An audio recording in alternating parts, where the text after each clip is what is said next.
What we do here is go back.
replay that intro because they In a couldn't hear it. world where Carolina Panthers fans have an insatiable thirst for Panthers news and opinions, only one podcast roars ferociously. It's the C3 Panthers Podcast.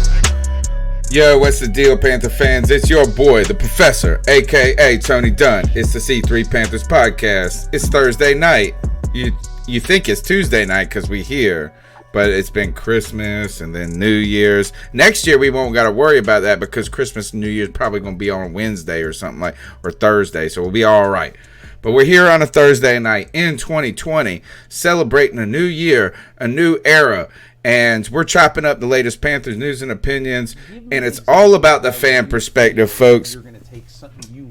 Oh, the stupid autoplay. Every time something goes stupid in the beginning of this show, but you know who's not stupid? What's not stupid is my boy Cody Lashney. He's a big Panther fan, and he's here to chop it up with me. How you doing, Cody? And you know what, Tony Dunn? We're going to be all right, like my man Kendrick Lamar says.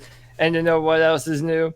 In this brand new year of 2020, we still have the most lit Panther fandom in the YouTube chat. All the greats are here tonight. Underground West, Tin Tizzy, Richards Outdoor World, Brad Dugan, Alex Stark, Ruben Terry, Tony Dunn. We have so much to talk about, man. Ain't nothing to it but to do it, brother. Let's roll.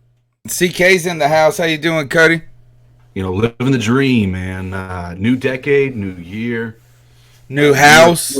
New house. It's the year of 2020. New microphone. Shit. New hat.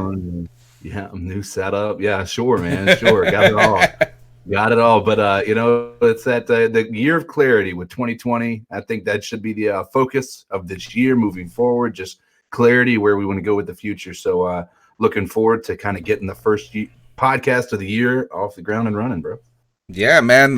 Go ahead and smash the thumbs up button. Subscribe to the C3 Panthers podcast. There's 30 people watching. I want to see some thumbs up in the air like lighters, like you just don't care. Come on, folks. Tonight's show, Beignets, McCarthyism, and searching for a leader in Carolina. Cody asked me why I said Beignets, and it's because Beignets and Bieniemy remind me of each other. We're talking about tonight the Carolina Panthers coaching search as they unfolded interviews. We have briefly highlighted a little bit of the McCarthy interview last week, dual interviews. We talked a moment about it. We're going to deep dive into that. Also talk about Bieniemy as well as some of the other coaching names that are out there as we continue to try to see and figure out how the Carolina Panthers are going to ultimately right this ship and start a new era, a new decade in the wake of Ron Rivera, who joined the Washington Redskins this week. So there's actually a lot, strangely enough, to talk about, and you know what we'll do. We'll talk and talk and talk until you don't want to listen. So go ahead and subscribe so you can listen later. If you can't listen this evening, call into the show 252-228-5098. We're on iTunes, TuneIn, Stitcher. We're everywhere. Wave your thumbs in the air like you just don't care. Cody, tonight I think we got to just really first, I don't think there's anything more important than talking about our coaching situation, but I do think we probably should talk about actual news rather than speculation to start. Ron Rivera joins the Washington Redskins, keeps the Riverboat Ron moniker, right? I think this is interesting. I like how his daughter and him have worked on their branding since the 2014 season with the Riverboat Ron. They've embraced it, but we know Ron ain't on no riverboat. He ain't gambling, but he may be gambling pretty hard. What is he betting on when it comes to, how about this? If you're in Vegas and you're going to become the coach of the Redskins, you don't bet on black. Oh, that's messed up. That's some racial shit right there. That's, sorry. But you bet on red? Ugh, well, yeah, not good. So listen, man, apparently Dan Snyder told Ron Rivera that he wants to do what Seattle has done, the Patriots, all these places that are built around a head coach. And the Redskins want to build around Ron Rivera. And, hey, listen, good luck to him. I wish the man all the luck.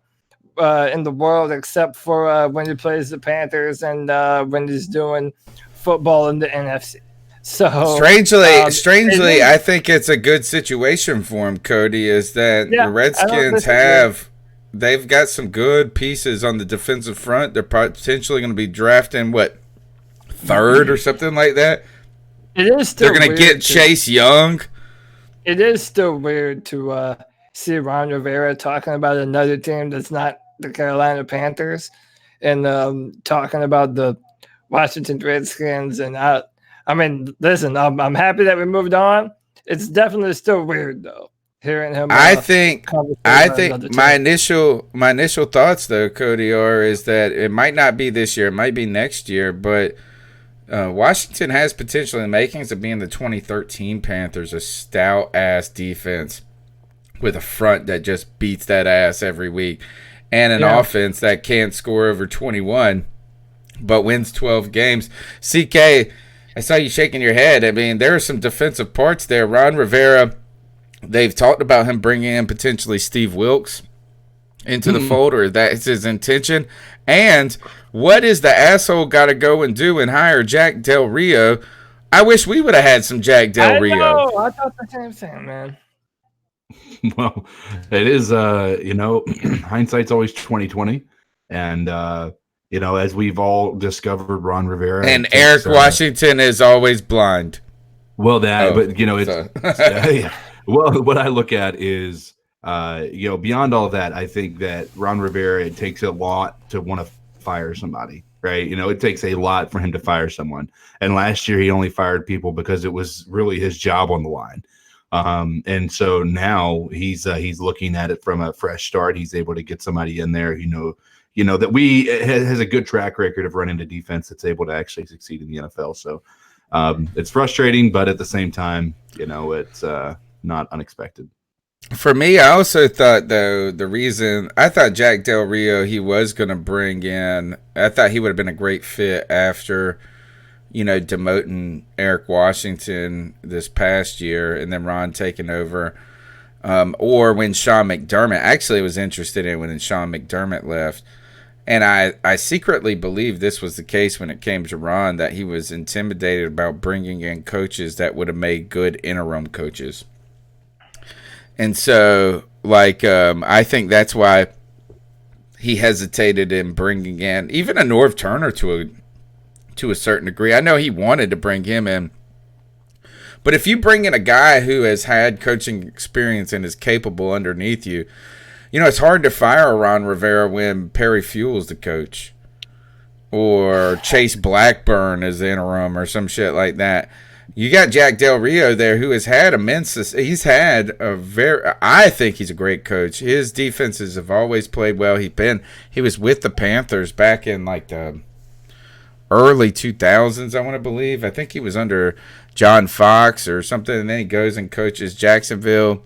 They were good, and he was a good coach. He was a decent coach in Jacksonville, and that Oakland team under Jack Del Rio was the best Oakland team we've seen in a while. So I'm excited about the opportunities for the Redskins right now, and you're bringing in some guys that if Schneider can keep his hands off a little bit and doesn't do what people at least have said and claimed he has done to derail the team, is that the Washington Redskins might be an up-and-comer in the NFC. I saw someone on Twitter say Ron Rivera is going to try and ruin another great black quarterback. And I thought that was I think he appreciates him, man. I think Ron Rivera appreciates Cam Newton. I think he's been agitated that he's been hurt. Yeah. But I think he understands that he had something special. And just kind of like Greg Olson, this is what I love about Greg Olson, is that he just recognizes there was something special there. And no matter what your predispositions are, whatever it is that was some greatness right there on the field when the magical, kind of like when you're watching those boys flick that ball on the college football team.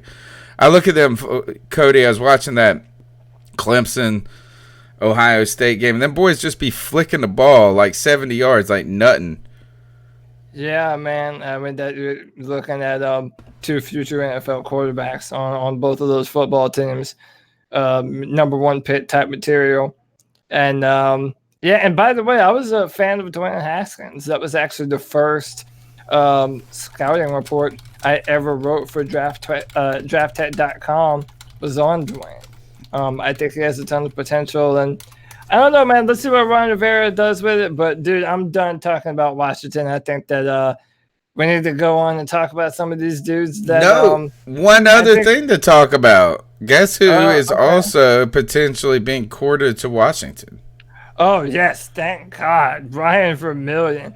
Dude, take him off our hands, man. You and I have been on this for a while. I believe the fact that he is constantly having players undergo surgery far too late. He's been a problem for a long time. He's mismanaged a ton of players.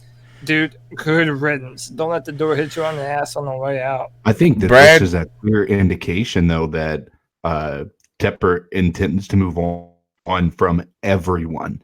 It is a full-on organizational flip.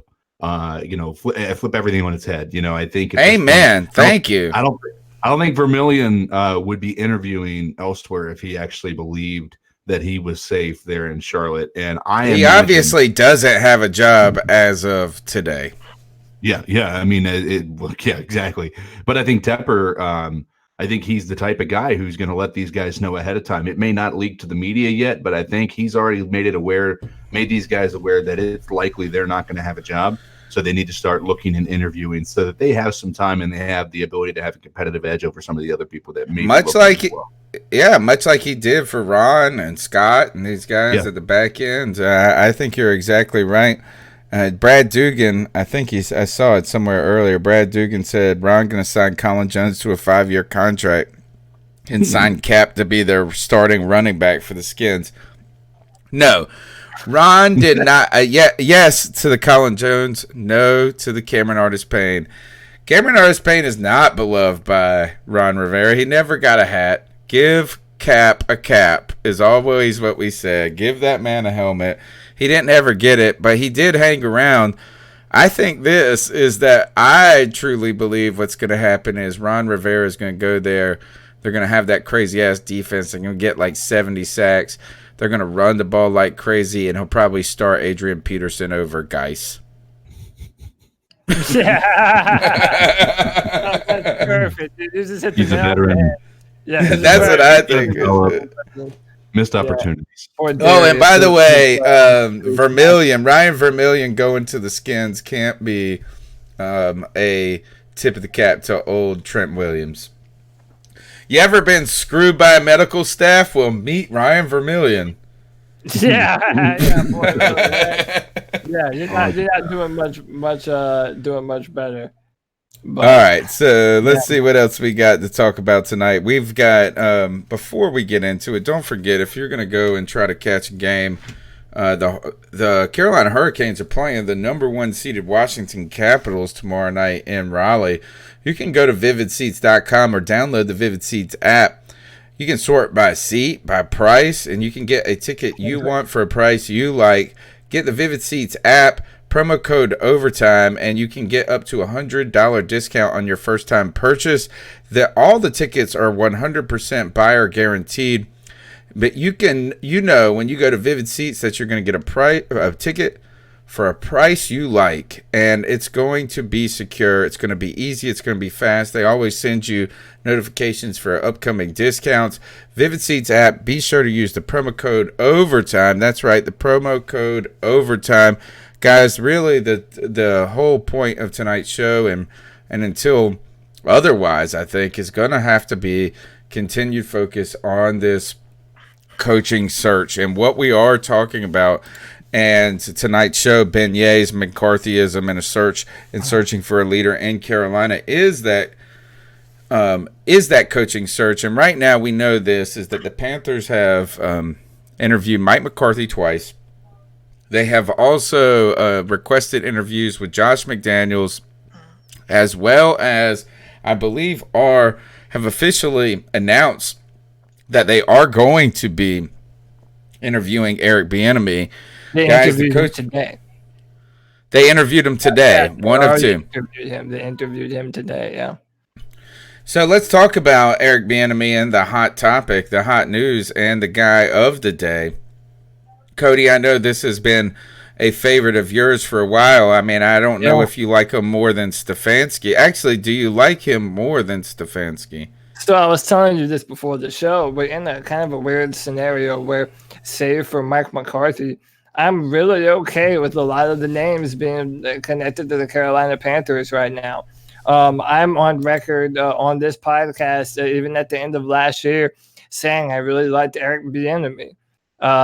What he has done with the Kansas City Chiefs has been incredible. Their offense, specifically in 2018, was that was his first season as an offensive coordinator, and they were first in yards per game and points scored in the NFL. Now they also had an incredible quarterback, incredible talent, all up and down the football team. But it shows you that, Eric Bieniemy is a guy that knows how to get the most out of his offense. He's a former running back himself.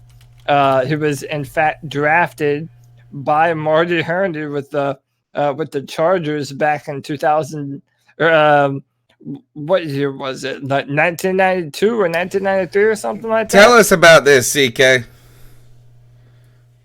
So yeah. I mean, basically, what had happened is, obviously, Twitter is the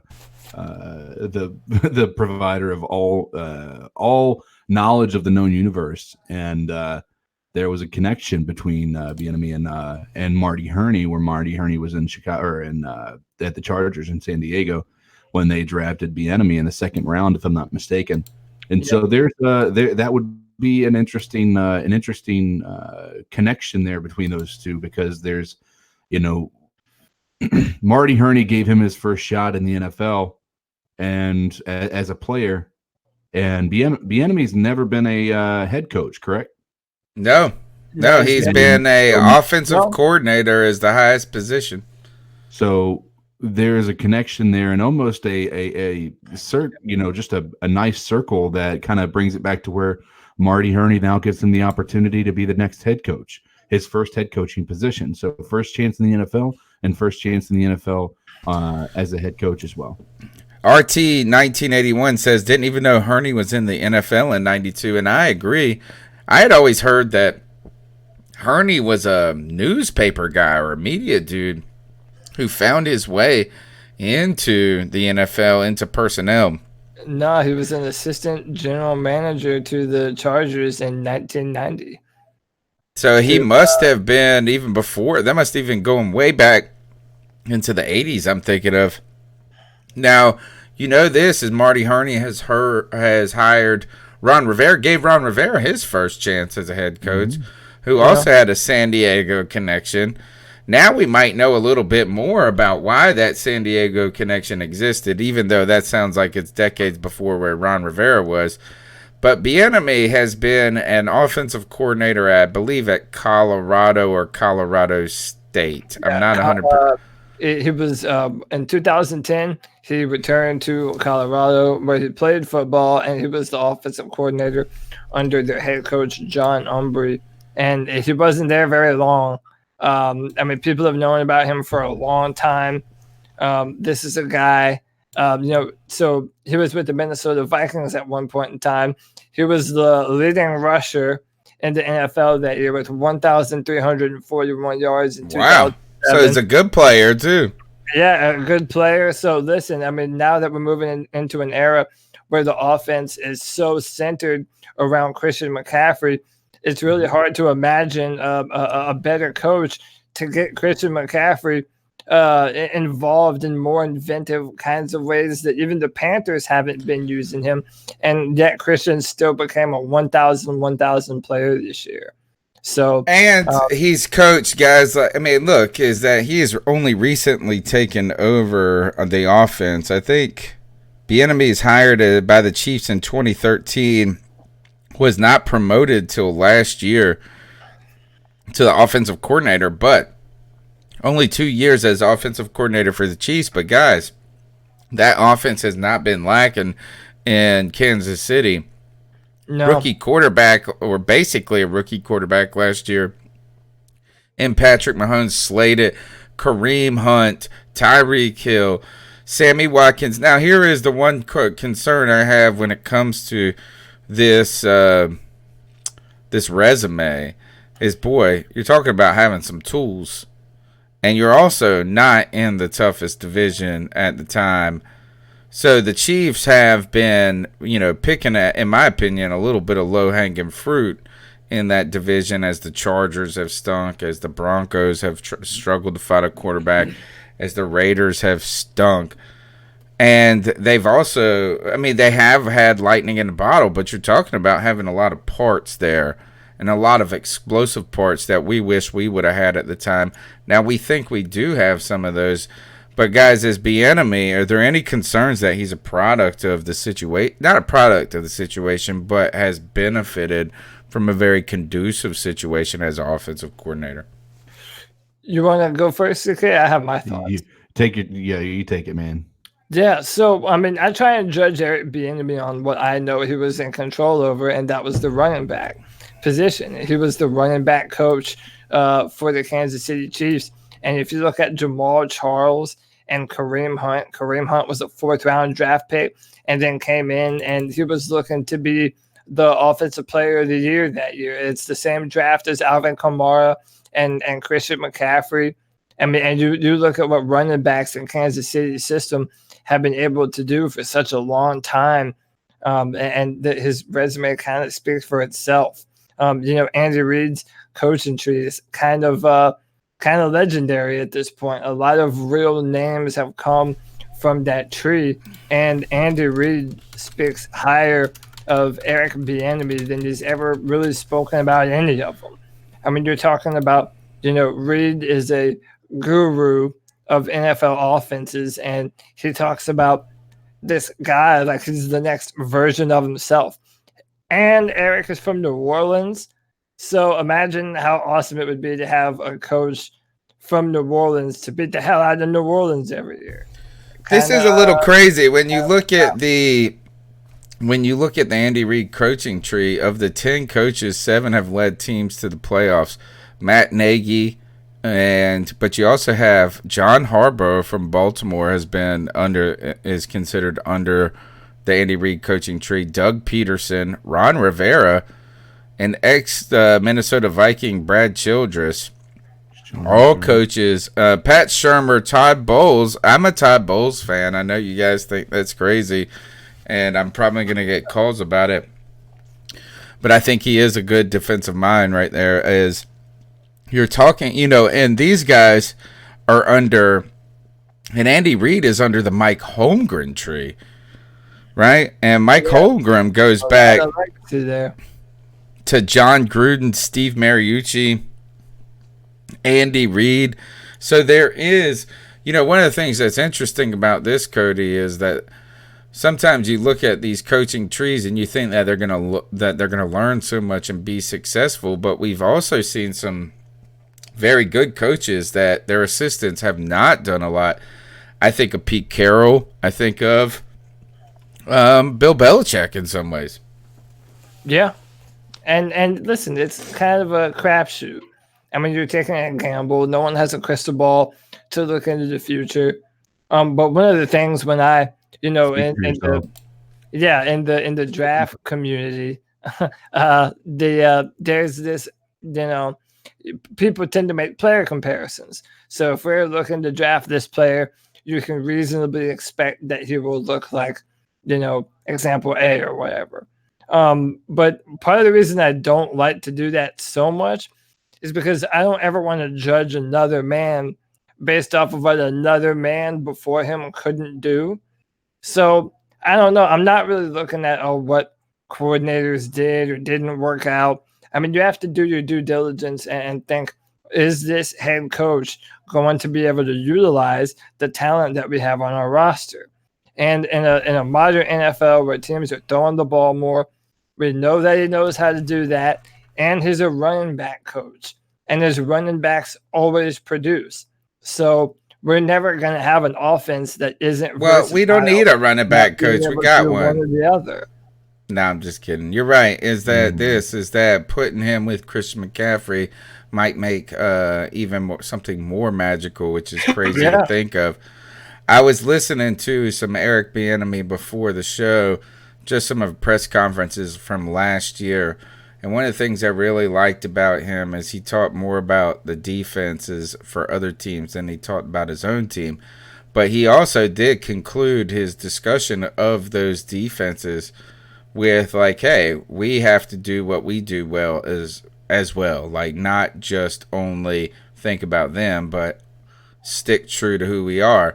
So there was an honesty there, but what I liked about it is he was calling out every single player by name or number, and he apologized when he couldn't remember their names, and we're talking going deep down the line. You know, so you mentioned before the show, Cody, is you think he is a studier of the game. And so he's 50 years old. What I do like about that is that's kind of a sweet spot age, I feel like, is that you still are young enough, but he's been around long enough. I'm warming to the idea of Eric Bieniemy. I'd be really happy if we landed him. Look back to that 49ers route earlier in the season.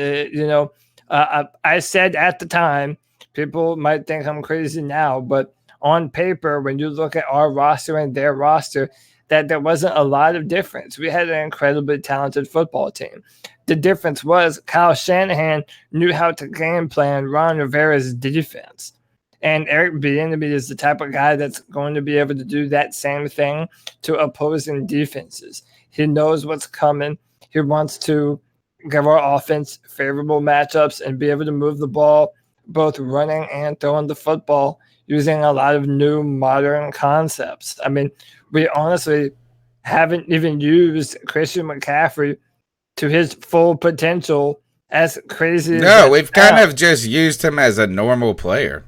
100%, and look at what he was able to do just being a normal player. So, I mean, this is the man that I wanted at the end of last year. Yeah, I was high on him. So I'm hoping that it went well today. I would love to have Eric as our new head coach. You're listening to the C3 Panthers podcast, brought to you by CarolinaCatChronicles.com. We want you to be part of the show by calling into the Cat Calls line. The number is 252-228-5098. And Brad Dugan's got something to say in the chat room. And boy, this is some type of news right here. It's like Cody Lashney's friend who was delivering a package to damn Bank of America, and they wouldn't let him in, and he worked for Amazon. He's like, "What's up?" or something like that, or he worked for UPS, and they was like, "What are those Amazon boxes?" And they like, "You can't see it." And it turns out it was all or nothing. We had that tip. Brad Dugan here with that type of tip right here. He said this: #1 recruit for 2021 leaving Oklahoma because he said he would only leave if Lincoln Riley left. Something's up with Lincoln Riley. He says, Riley to the Cowboys, ?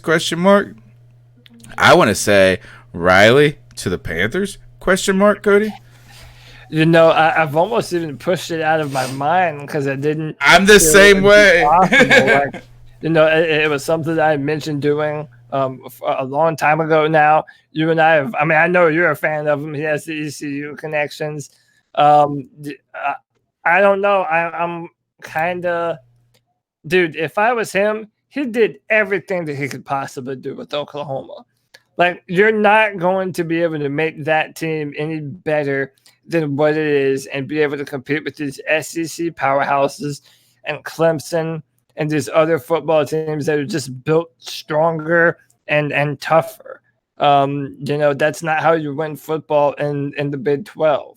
So, well, you might be able to in like 8 years from now after you've established that type of the fact that he's done it with what he has, right? Yeah, absolutely. And the fact that he's been able to take quarterbacks like Baker Mayfield and Kyler Murray and Jalen Hurts. These guys are not the definition of a traditional quarterback, and yet he turned them all into damn near, save for one, turned them all into Heisman winners, and Jalen Yeah, Hurts was a Heisman contender though the whole time. And he was a Heisman finalist. He put up great numbers. I would love, the type of concepts that Riley would implement on a football team. I would love to have it. I hope that he has the wherewithal and the mindset to hire a defensive personnel that'll be able to make up that side of the football. Because I don't think that he's particularly great at fielding a competent defense, and you have to be able to coach both of them. So, I think it's a tough criticism. You know what I'm saying? He plays a tough criticism in a short time. But I understand is that you have not seen him coach a defensive team yet. No, and, I wouldn't even say competent. I would just say is that it's just tough. College football is so wonky. I think it's so different. It's really hard to... And outside the SEC, it's really hard to have a defense that just dominates. Yeah, it's all about how you recruit, and the rich get richer in college football. If you're one of the premier powers in football, all the best players want to go there. They want to be on television. They want to be a name. They want to be drafted high. So it's a more even playing field when you're the coach for an NFL team. And if you're him, why wouldn't you take an NFL job right now? Everyone's, talking about you to the Cowboys or, even if it was the Panthers, these opportunities don't just come around to be an NFL coach. So I don't know why you wouldn't jump on that right now. You've done incredible things at Oklahoma, but what the SEC does to them every year in the playoff doesn't give me a lot of hope that that's going to change. So I don't know why he wouldn't make the jump now. Do you, Joey S? Go ahead, CK. I was going to say, do you think that the promise of the Cowboys offense and, really having all the pieces that they need, a la the offensive line is one of the better ones in the NFL. You have a really young, obviously you're paying your offensive powerhouses this year, one way or another. Right. But you have all the pieces that you look for a successful offense. And then you have some actual pieces to build around on the defense. Does that outweigh the fact that you're going to have to answer to Jerry Jones at Dallas? And does that make Dallas less appealing because of that? Or is it really not that big of a deal because you believe that you're going to be the one coach that he doesn't micromanage? Yeah, listen, me personally, I would not want Jerry Jones breathing down my neck all the time, making every single decision. But listen, you're not going – if you're a team that fired a head coach, more than likely it means that you don't have, a lot of certainty in the program. So we have a brand new owner, for the Carolina Panthers and David Tepper. Jimmy Haslam of the Browns has continued to fill the dumpster fire for the better part of 2 decades and the endless carousel of general managers and coaches. And now you have the Cowboys, and who is by far the most flamboyant owner that there is in the NFL. Everything has to be his way or the highway. I don't know. And maybe those are reasons why he doesn't want to come to the NFL. But, the man is from Texas. Jobs like the Dallas Cowboys don't come around very often. If I'm a betting man, I'm saying that's probably where he's headed. Where he ends up, yeah. I have not heard that name connected to us at all. No, I think, we have. You're right. We haven't heard that. We haven't heard any of that. But we also haven't heard any of his name connected to the NFL at all. Just yet. A lot of speculation there, but pundits, I do want to say that when it comes to Jerry Jones, I would have said that 5 years ago confidently that he would have been a reason I didn't want to be a coach of the Dallas Cowboys. But there's an argument that he is sort of a changed owner. At least his son is taking over more and more when it comes to the draft and how, I think going back to when they did not draft, what's his name, the quarterback from Johnny Manziel, is that was a moment where at least the Sun, I think, overrode. I think the fact that he's also, Tim Tizzy said this, is Jason Garrett must have some dirt on the homeboy because he's going to be like a personal assistant, assistant to the GM or something. But he doesn't really want to fire Garrett. And maybe that tells us that Jerry Jones is getting old a little bit, and his person, and you're starting to wonder, at least even if you look to Ron Rivera, are they starting to say that some of this is media hype about how the organization is derailed by the owner? Well, I mean, listen, whatever show you watch on ESPN or Fox Sports, they always talk about the Cowboys. Like, even when there's other shit to talk about, they have to talk about the Dallas Cowboys. So it's like, what's insane to me is that, Jerry Jones has known this was coming. He knew that there was going to be a very good chance they're not going to win the division. This is all the news had to talk about for the past, 3 or 4 weeks now, was whether or not Jason Garrett is or isn't going to be fired. And like that, the man still hasn't made a decision yet.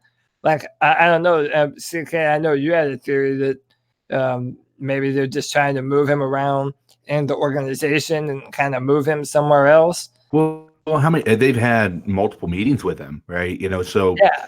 They don't have to announce anything. They really don't. His contract's up. He's not the coach right now. The day that the league, they have no coach right now. Yeah, they have no coach right now. Now they've continued to meet with him, which leads me to believe a few things.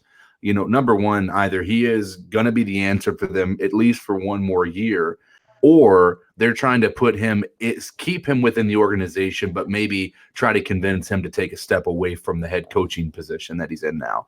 Why else do you sit there and continue to have meetings with the guy when he's technically not even employed by you anymore? Those are clearly negotiations of some sort. So it's got to be one of the and if you're Jason Garrett, are you going to go be an offensive coordinator at another? Because you're not getting a head coaching job right now. It's just not going to happen. You're not going to leave the Dallas Cowboys with the talent that they had and not be able to succeed. I don't think you should get an offensive coordinator job given that. Like, I think I think he'd still probably have a better shot at an offensive coordinator job than he would a head coaching job, certainly. But right. I don't think he'd go as far back as the quarterback's coach. I think that he sticks. I think he's shown that he has the ability to call plays, but when he is in control of an entire team, he's just not been able to put the pieces together. But he has all the pieces that he needs to be able to succeed. And so that's why I don't think he'll be able to be a head coach in the NFL. And in a dumpster fire of the NFC of a East division, of a division. How the hell, if there is a way that you could back into the playoffs, it's this year. Yeah, and that's he's had. This is why I like Doug Peterson, man. As I don't sleep on the Eagles. I know they don't got the horses to really go. But he is a master motivator. That dude is legit. He's a legit ass coach. I don't know what it is about him. I know he does shit weird on fourth down. He's like the 4 down theory type dude. But I believe in Doug Peterson, and I think that if the Eagles were to fire him, which I know they're not now since they won in the last little bit, but there was that radical contingent, I would have been happy to pick him up. Yeah. Yeah, that would have been a great hire for us. And a lot of people are kind of saying what you are right now. Don't sleep on Philadelphia. They have a home game. Seattle has to travel to them. They're playing their best football now when it matters the most. They kind of remind me of that 2014 Carolina Panthers team that went 7-8-1. And at the end of the year, Cam Newton just kind of put the team on his back and is like, well, if the Saints and the Falcons and the Bucks, if they're not going to try and win the division, well, damn it, I guess we're going to do it. And just turned it on, and we did our thing. But this time they have a competent coach. Yeah. They have a competent coach.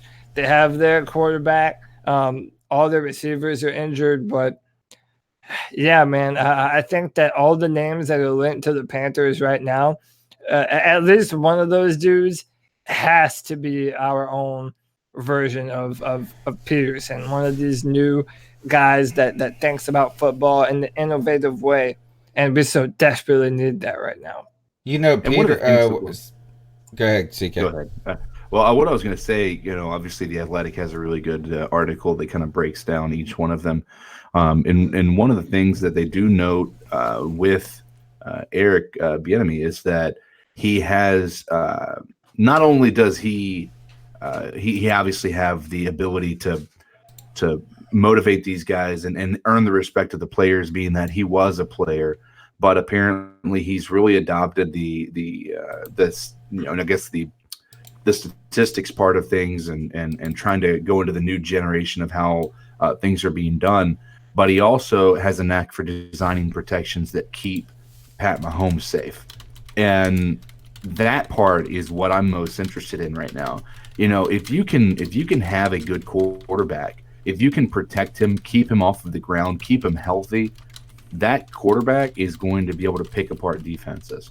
And if Bieniemy has the ability to create a game plan that keeps Cam Newton, regardless of the protection that he has, meaning the quality of the linemen or anything like that, then that's what I'm most interested in, because that allows me to believe that there is a continued future for Cam Newton to continue to be an elite quarterback in the league. You're listening to the C3 Panthers podcast, brought to you by CarolinaCatChronicles.com. We want you to be part of the show by calling in. The number's 252-228-5098. You can leave a voice message anytime, all day. We'll get you in on the show. Let's go and jump into the cat calls before we talk about this Mike McCarthy noise. No. Number's 252-228-5098. I'm into it. These guys aren't. It's great, crazy. So we'll debate about it. That's pretty. You shouldn't do that to somebody. And how did that make you feel? Very uncomfortable. So how do you think catcalling makes the person feel? It feels good, like. I didn't mix it tonight, so it's just going to go straight. Yo, what's up, guys? Nick from up here in Mass. So, just got Nick, done he's listening probably to going the to talk post-game shit about podcast. And Tony, I have to say, man, you started off the podcast right. You talked about building the defense around Brian Burns. Not going to lie, man. Made my day right there, because that dude, he's a freaking monster. He is. And the fact that he's a rookie, he's putting out the numbers that he's putting out. He should get better with time, granted. Should. So we'll see what happens. But when you start talking about a nice young player like that who's making plays, who's making things happen, even with the injury that he had to deal with and the limited number of snaps, that says something, man. I definitely agree with that. I definitely feel like we should start looking at building the defense around him and playing to his strengths, because that dude, he's a freaking monster. He's picking up what I'm putting down, fellas. Everyone on the defense played on his level. This season would have been an entirely different season. So that's the first point I wanted to make. The second point, okay, and I've been thinking about this for a few weeks, okay, Cam Newton comes back next year. We're all thinking the same thing. He really should come back. There are some arguments. That point in the other direction. But they're false. We all agree that he really should. He's coming back.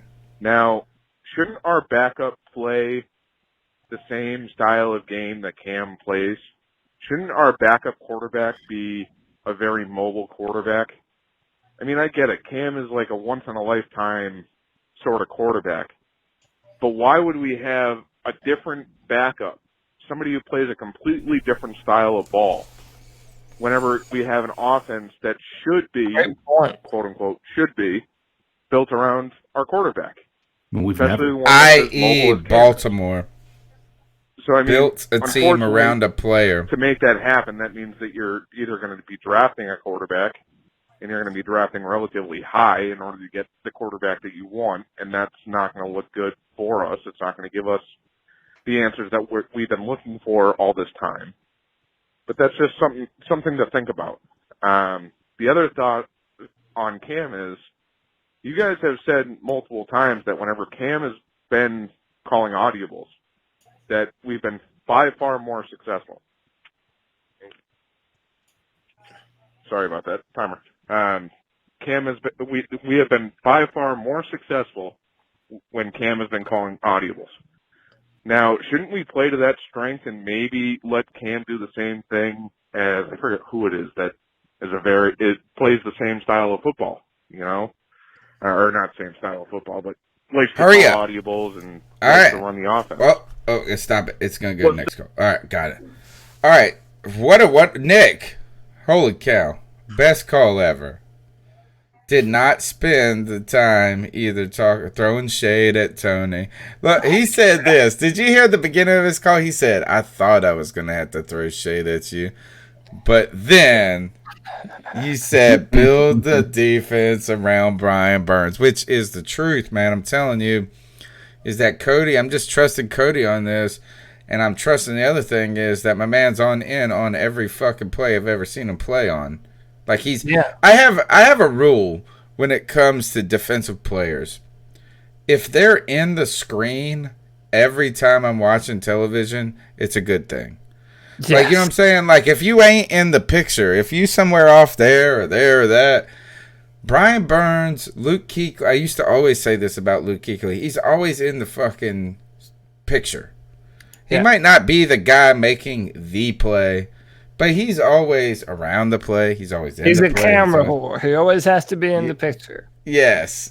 And Brian Burns is that. I do firmly believe that would be a travesty for the Carolina Panthers to not build around somebody that they've invested a lot in and that has showed a ton of promise. We're not talking about Coney Ely flash in the pan. We're talking about all season long he has been a producer. But go ahead and comment on that when we're talking about this. I know, Cody, you liked what he was spitting when it comes to a quarterback of the similar style. Yeah, I mean, one of the players that I liked last year who came out in the draft simply because he was similar to Cam Newton, like Nick was talking about, was Tyree Jackson, the quarterback from Buffalo.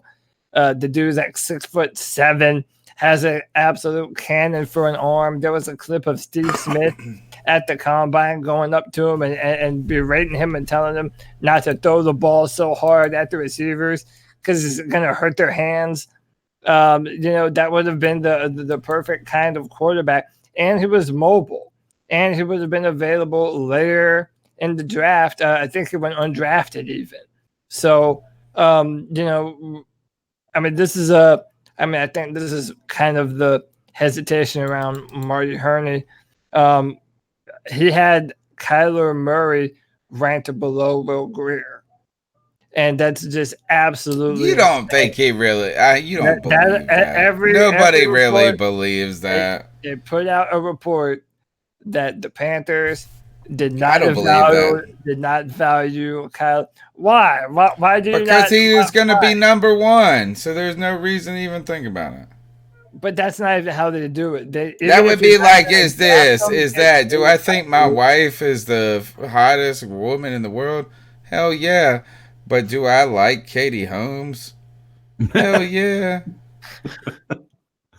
I'm having a really hard time understanding the connection there, Tony. You don't get it. You wouldn't draft like, I'm trying to think of someone who would be like a top woman. Like, you know what I'm saying? Like, there was this old King of Queens episode. It was funny. And they were laying in bed one night and they said this, and the woman was like, all right, if we could have one pass, you know what I'm saying? Like, if this has happened, that we would let it be okay. And she was like, it was like Richard Gere or Kevin, it was like these two people. She was going back and forth and she couldn't decide. And the husband was like, all right, which one is it? Is it that one? Is that one? Come on. Which one is your thing? And she said, all right, it's this guy. And she goes, who is yours? And he said, the girl that does your nails. You know what I'm saying? And it was like, simple-minded. Oh, that shit is legitimately possible. So the fact is that what I'm saying is Kyler Murray was not a legitimate option for the Carolina Panthers. So to say he had or didn't have him ranked, that's just silly talk. Even so, Like, listen. So John Elway is another one of these assholes that if your quarterback is not over 6'1", dude, he wants no part of you. This dude looked over Russell Wilson, looked over, who looked over Russell Wilson? John Elway. It was the general manager. John Elway. I thought you were talking about Marty Herney. No, I mean, listen, Yeah, John Elway's on record for saying he thought he was too short. Yeah, and it's so, but that is kind of what I'm talking about, though. Marty has this kind of idea of what a quarterback is supposed to. Lies. He picked Cam Newton. I don't give you a ton of credit for drafting easily the best player in that draft. I mean, yeah, Marty Herney. No, dude, it was not. You were so young. You were like a teenager when that shit happened, dude. I was 21. You were not 21 with Cam Newton. I was 21 in 2011. You want me to do the math? No, but I'm gonna tell you this: is that, dude, it was not a guarantee. You know what I'm saying? It was not. Today we continue to say that Cam Newton was a consensus best player, but we talked about it from Nick Fairley to Von Miller. Wasn't, but dude, everyone knew. I mean, listen, I'm not giving the man credit, but that's kind of. He dared to be great, dude. He dared to be great. Right, but. I don't know, man. I'm not. I mean, after drafting Will Grier and seeing how terrible he looked, that's not even fair, dude. I 100% believe that he had Will Grier ranked way higher than Murray. So terrible. I'm as positive as. Do you believe that, CK? I mean, it's hard to. So here's the thing: is Or is your wife hotter than, well, your wife is probably, I would say this, is that all of the people on the Panthers, C3 Panthers podcast. No, I want you to finish that statement. Yeah. I was going to say hotter than, your wife is hotter than, I was trying to think, I can't ever think of names real fast. Charlize Theron? But, I think she's hot. Fair enough.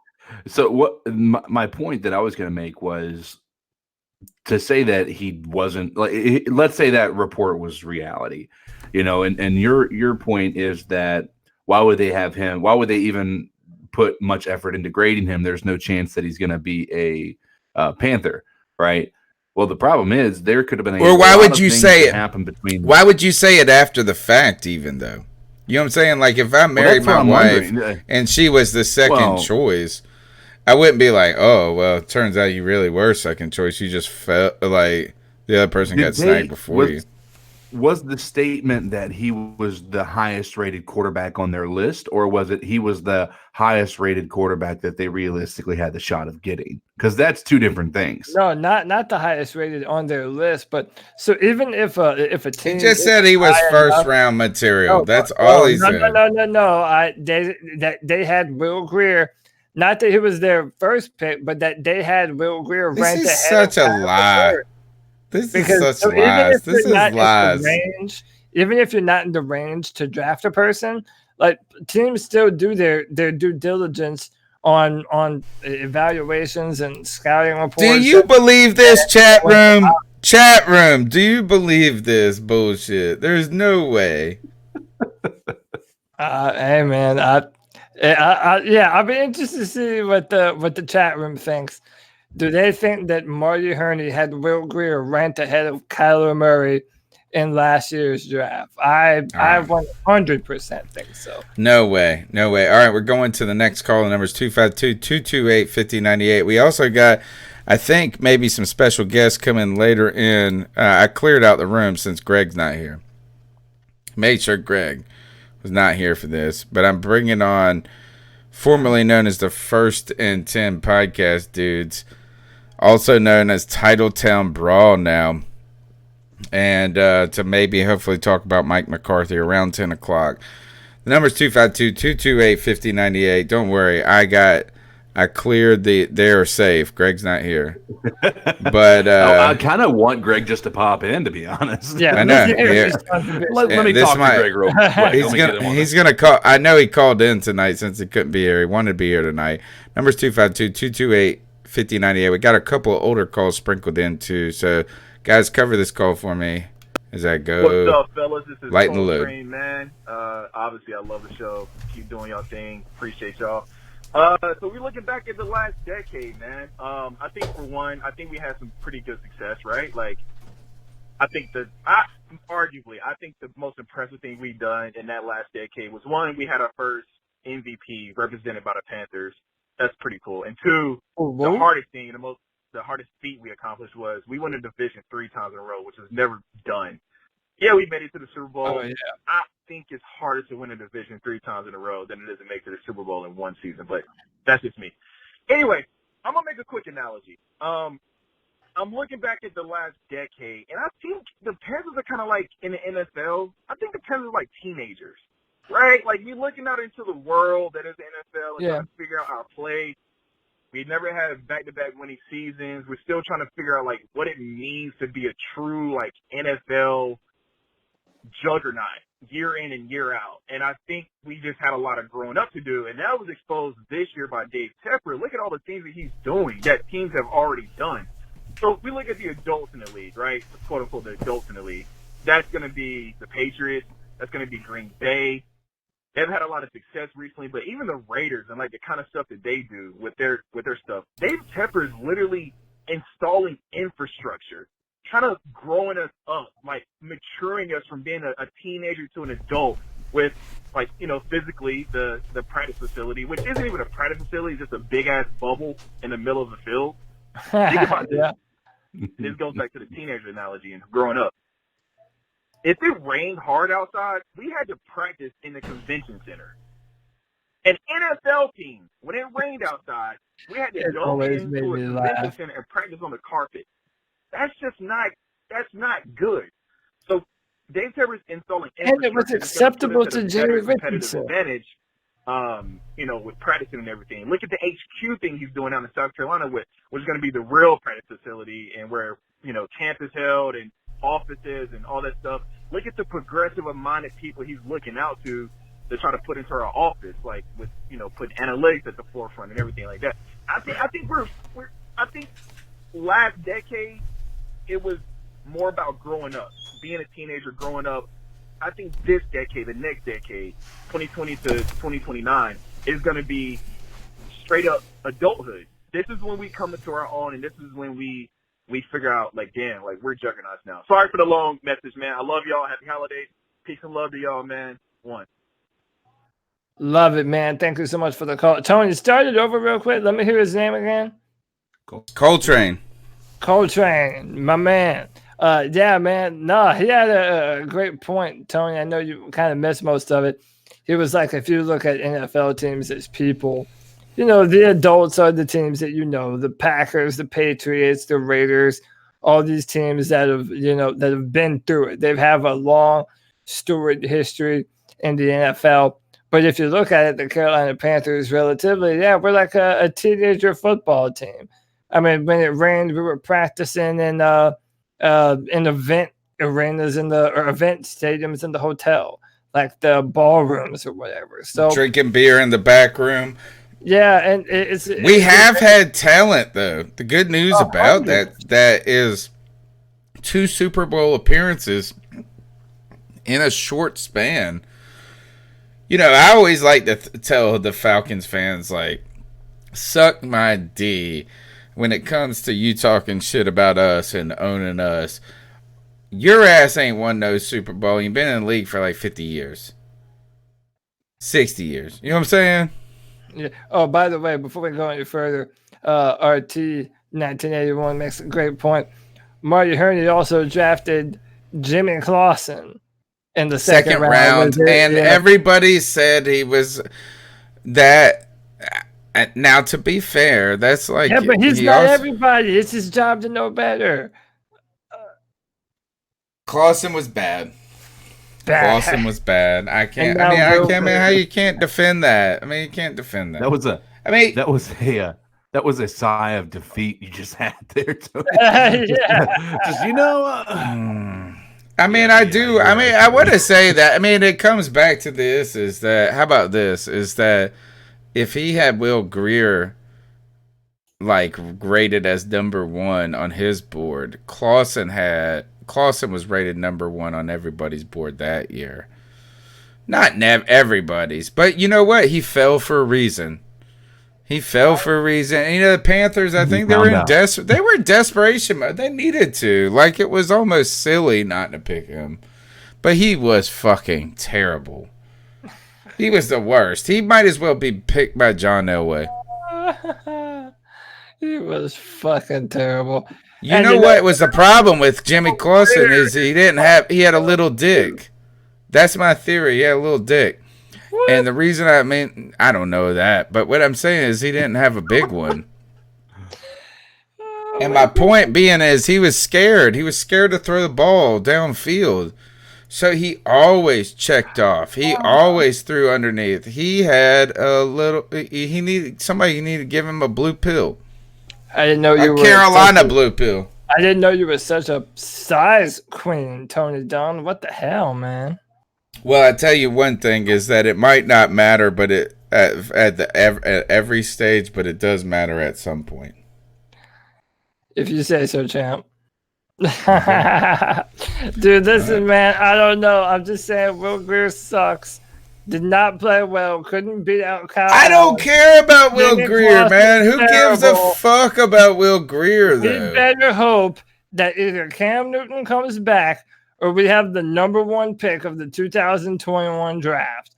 Because I do not feel confident about his ability to get a quarterback outside of Cam Newton. So you're trying to tell me that the only one is Burrow in this draft?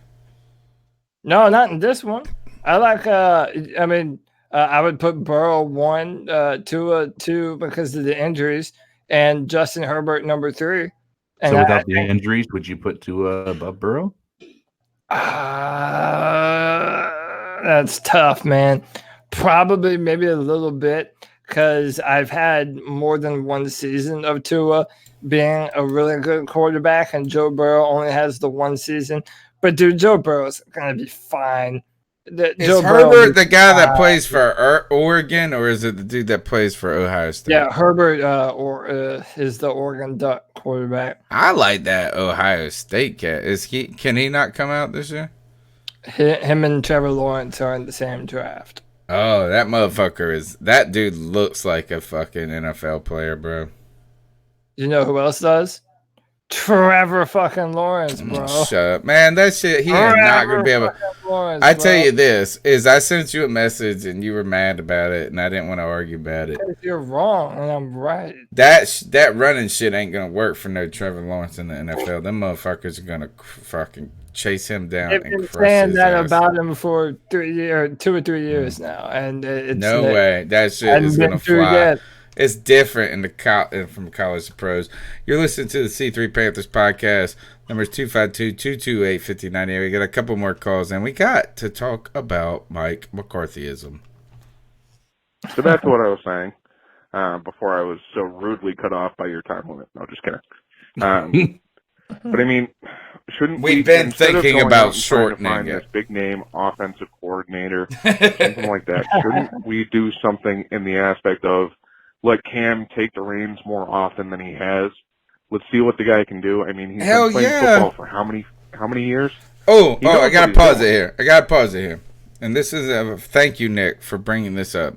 Something that Cody has been screaming on, banging the table on this podcast for a year or two since you've come on, is speeding up the offense, giving Cam Newton more control of it. Right. And that things get better when that happens. You know what I loved? I was listening to an Eric Bieniemy press conference today, and it was an older one. I think it was from last year. Did Sammy Watkins join them last year?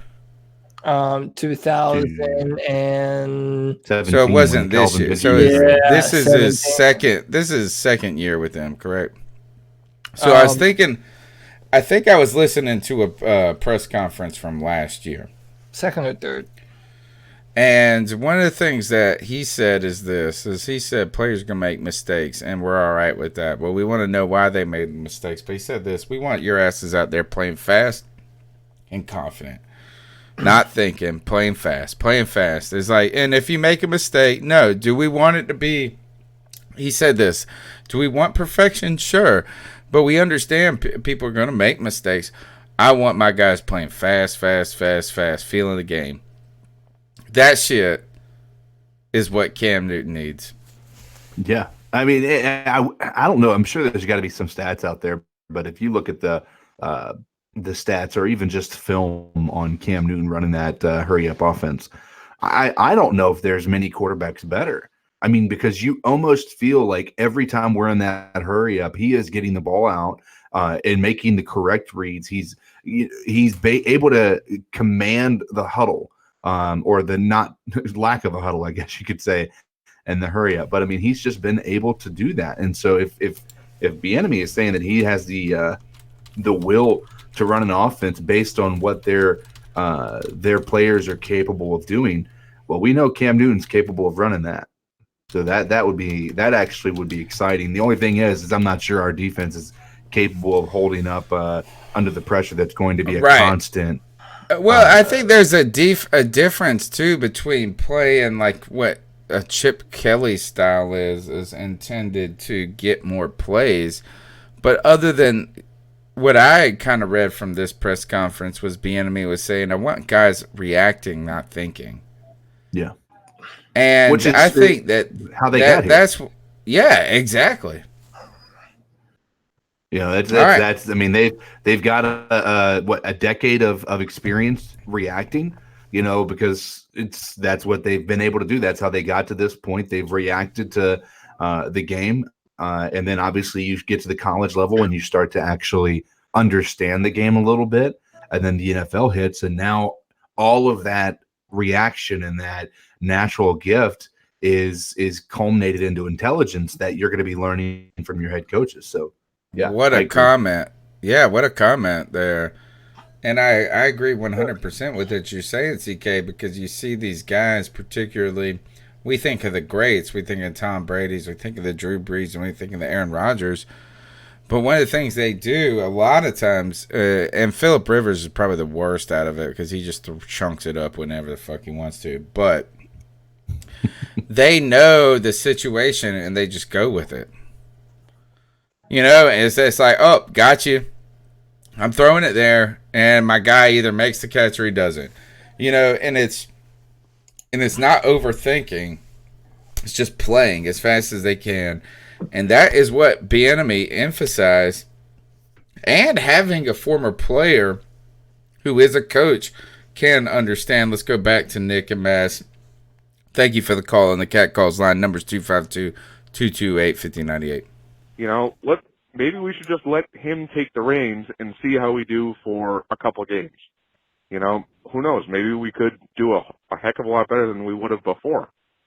On top of that, dear God, I never want to hear missed opportunities ever freaking again. Yes. You guys said that. It's like, Jesus, don't, just never again. I think please. I said it in the last podcast by accident. And to finish up my call, I want to ice myself up. I slacked off a lot last year.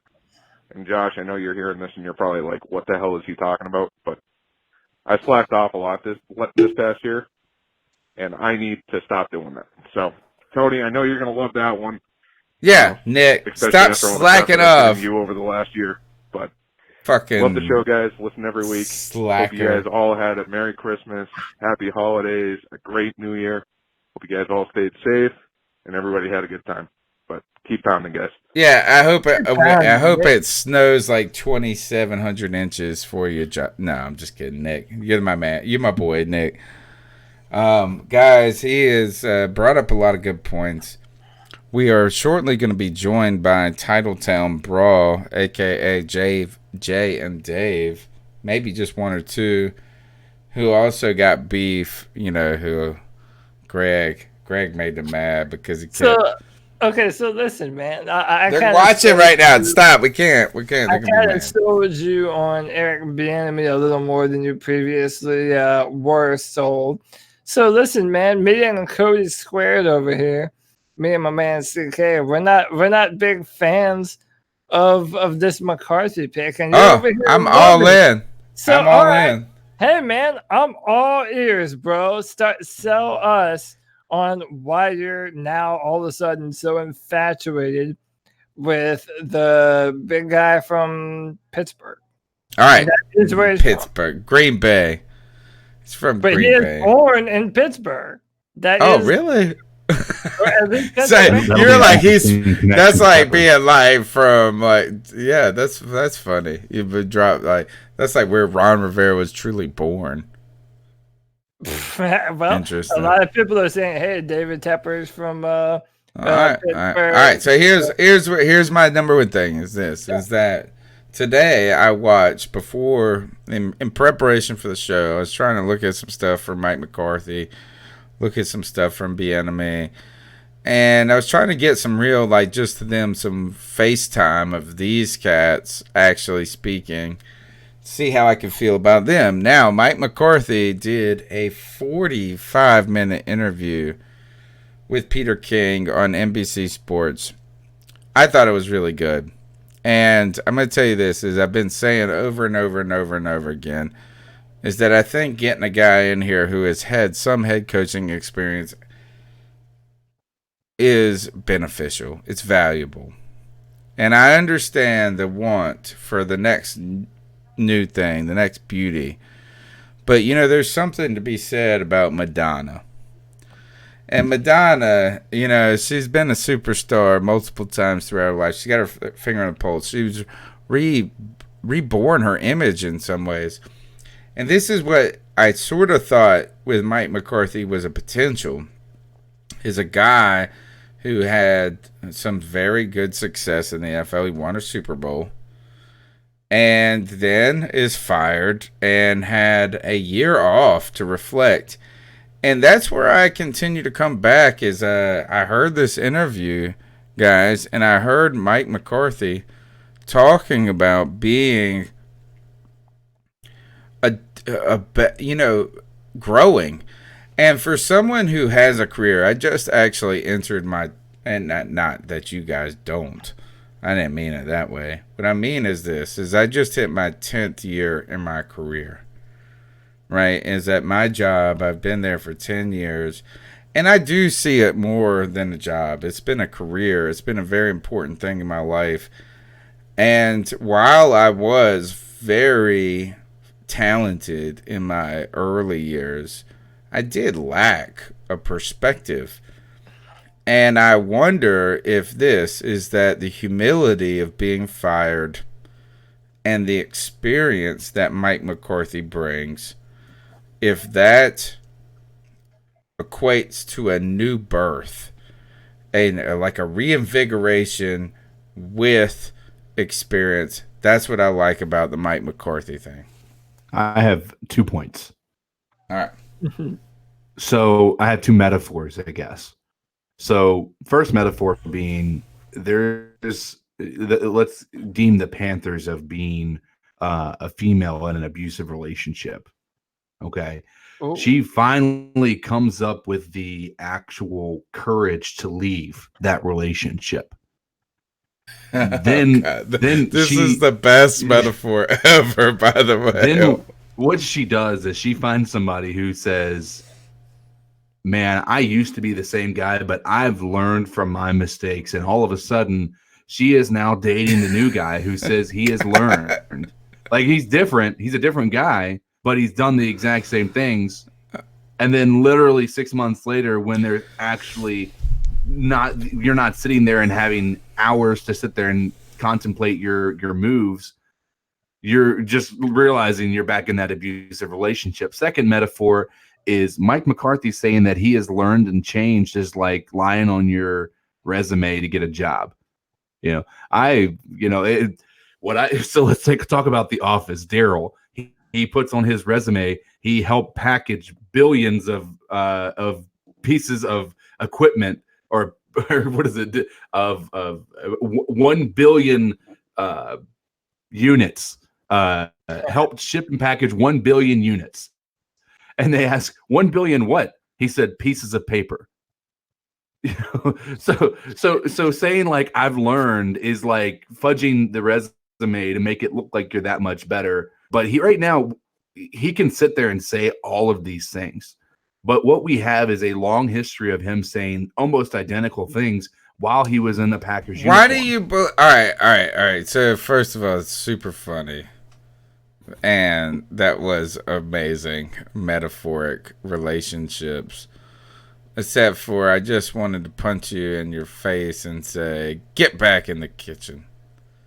Oh, gosh. But, no, I'm just kidding. I'm just kidding. That's how it normally does. My question to you is why do you feel that Mike McCarthy is that? Why do you feel that he is the abuser who has learned from his lessons?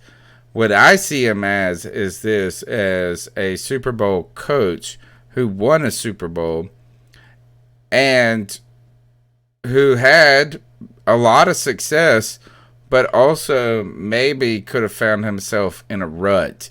And if people, if you are in a job and your career and you get in the grind, look, today was my first day back at work. Had an extended break. The Christmas break is generally the longest break for me in my career. I don't get vacations. I get these built-in vacations built on the semester, right? So as I don't get to take time off, it's like I get spring break off, I get this. And I get a lot of time off, though, so it's not like I'm just as crazy. But Christmas break is the longest of all of my breaks. But it's always busy with Christmas and shit like that. Today, we went back to work. It was the earliest we've ever gone back to work. Ever. Like, you know what I'm saying? Like, whatever, the second. We never go back this early.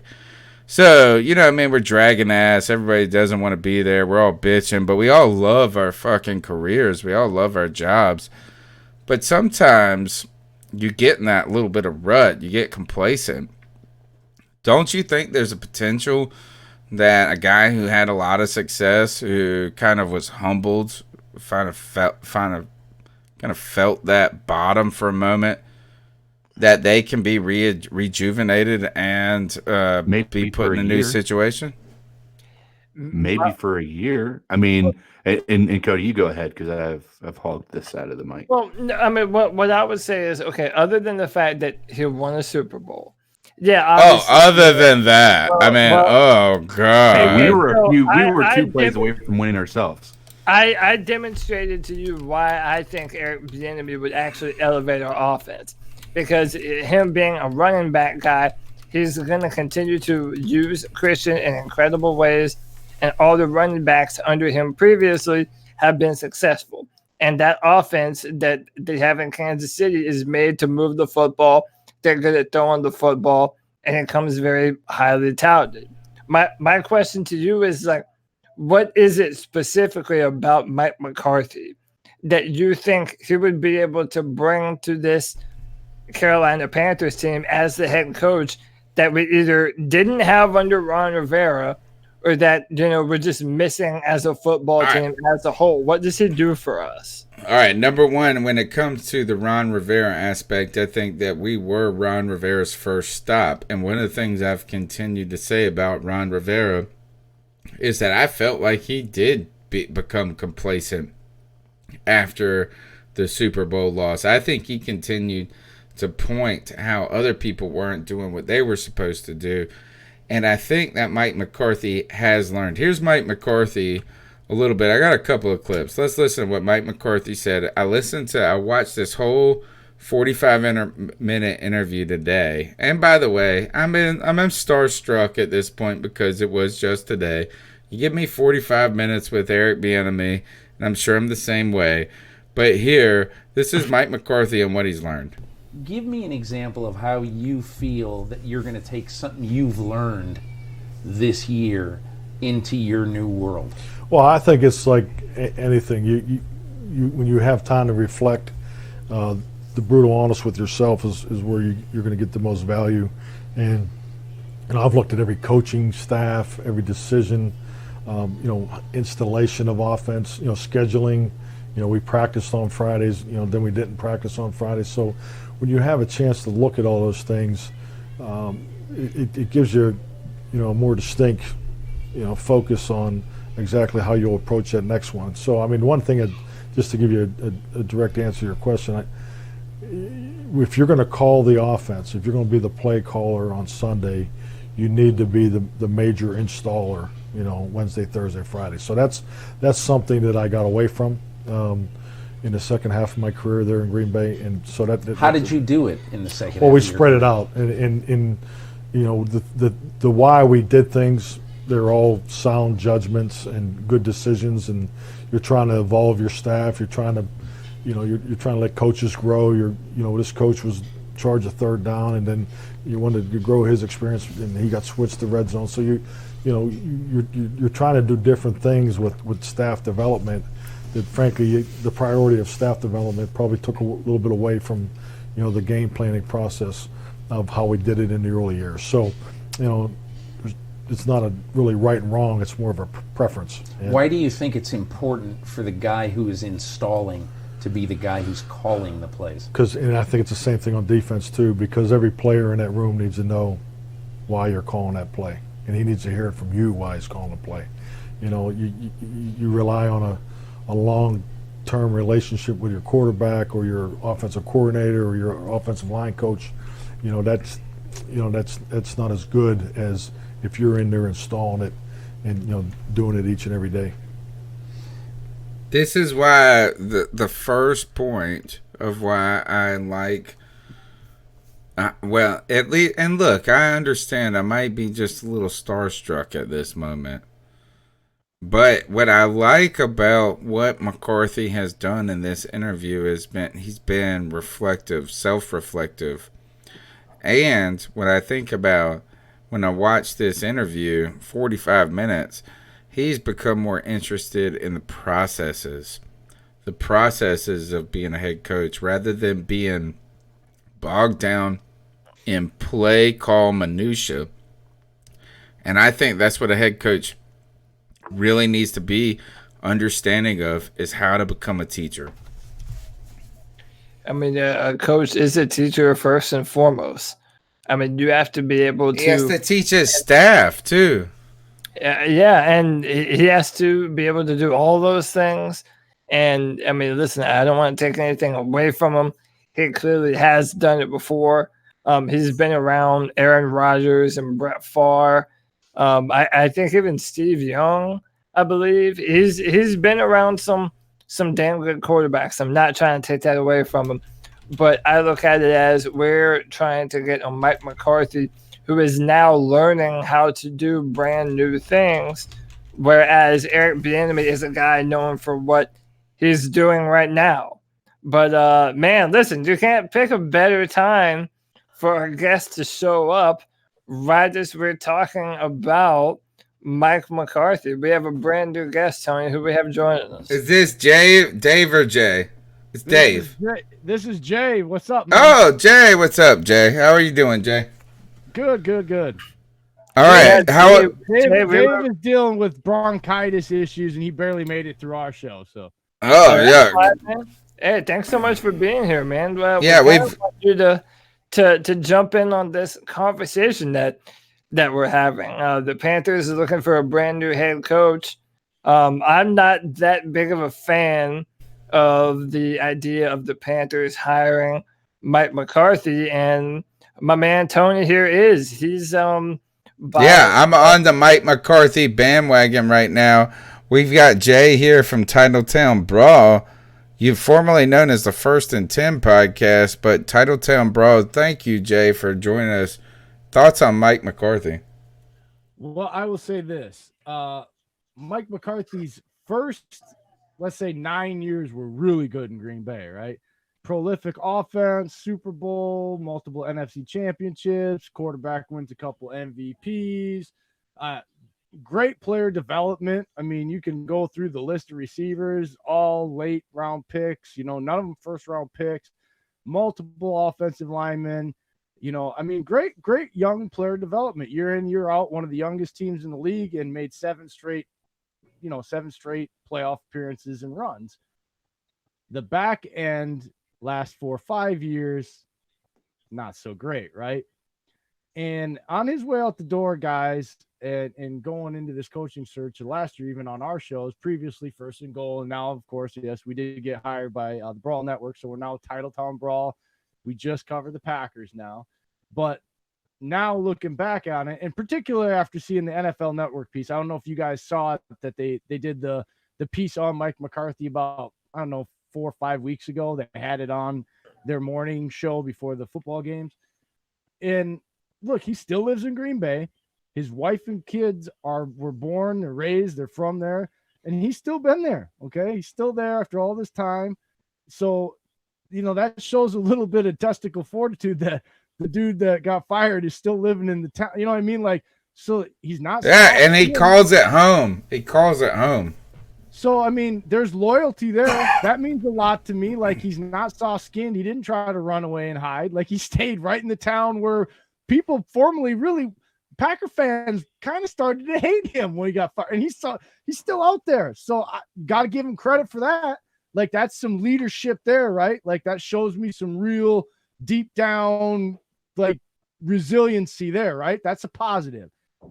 2, he's not a stupid man, guys. Like I was saying before that piece, and before I started looking into it and thinking about it a little bit, I thought I would say he's a guy you definitely want to hire to have a young team to develop. But after about the 4th or 5th year, you want to start looking for that guy that can sustain that, right? Like, he's the team builder, but not the guy that can sustain the success. I think he's learned his lesson, and I think he's already worked with some other former coaches that have learned some lessons the hard way too. And they've all kind of collaborated, if you watch that piece, to get ready for their next team. I believe this next version of Mike McCarthy, although he was very successful, he has almost a 700 win percentage in this league, okay, as a head coach. That's not easy to do. I think what I'm saying here is, like, some coaches that get run out of the league and aren't successful, their second run, like the Bill Belichick's and the Carrolls, are better. I'm thinking, guys, this guy, I think he's going to be better the second time around. I told you, fuckers. I told you, assholes. That's what it was. Guys, thank you. Cody, here's the thing. The one knock on him was not player development, not his ability to relate, not that his team, his players didn't like him, didn't play hard for him. His thing became, and even the players that were on his side and wanted him out, their number one thing was his stubbornness and his inability and unwillingness to change his offense, to the point where people knew, even guys that run it, they run 53 plays, and they have for the last 10 years, and everybody knows it, and he won't change. And his thing was, well, you got to execute. If the players would execute better, everything is better. Right. Aaron Rodgers, now, if you listen to him now, he knows that's not going to work. He can't walk in like he's not. Do you think he's just talking the schmooze? No. Cody thinks that he's just talking interview talk. Well, no, this is my question. Like, okay, so I know a lot of Packers fans weren't very happy with Dom Capers, and it took Mike McCarthy forever to fire Dom Capers to try and make that defense better. My question for you is this: why are you so confident? I mean, is it just an interview? What is it about Mike McCarthy now that makes you think that he isn't the man that got fired from the Green Bay Packers? Why are you so sure that he is no longer that stubborn old mule set in his ways, only running the same 53 plays all the time? Because he had some of his closest players turn on him and tell him straight out that he wasn't no good no more. When you have people that you trust and are close in relationships, when you saw him in that interview talk about the relationship that him and Aaron Rodgers had and the meetings they had, there was a close personal relationship. Aaron was the biggest name and one of the biggest guys that wanted him out of town because that relationship was frayed based off of his stubbornness.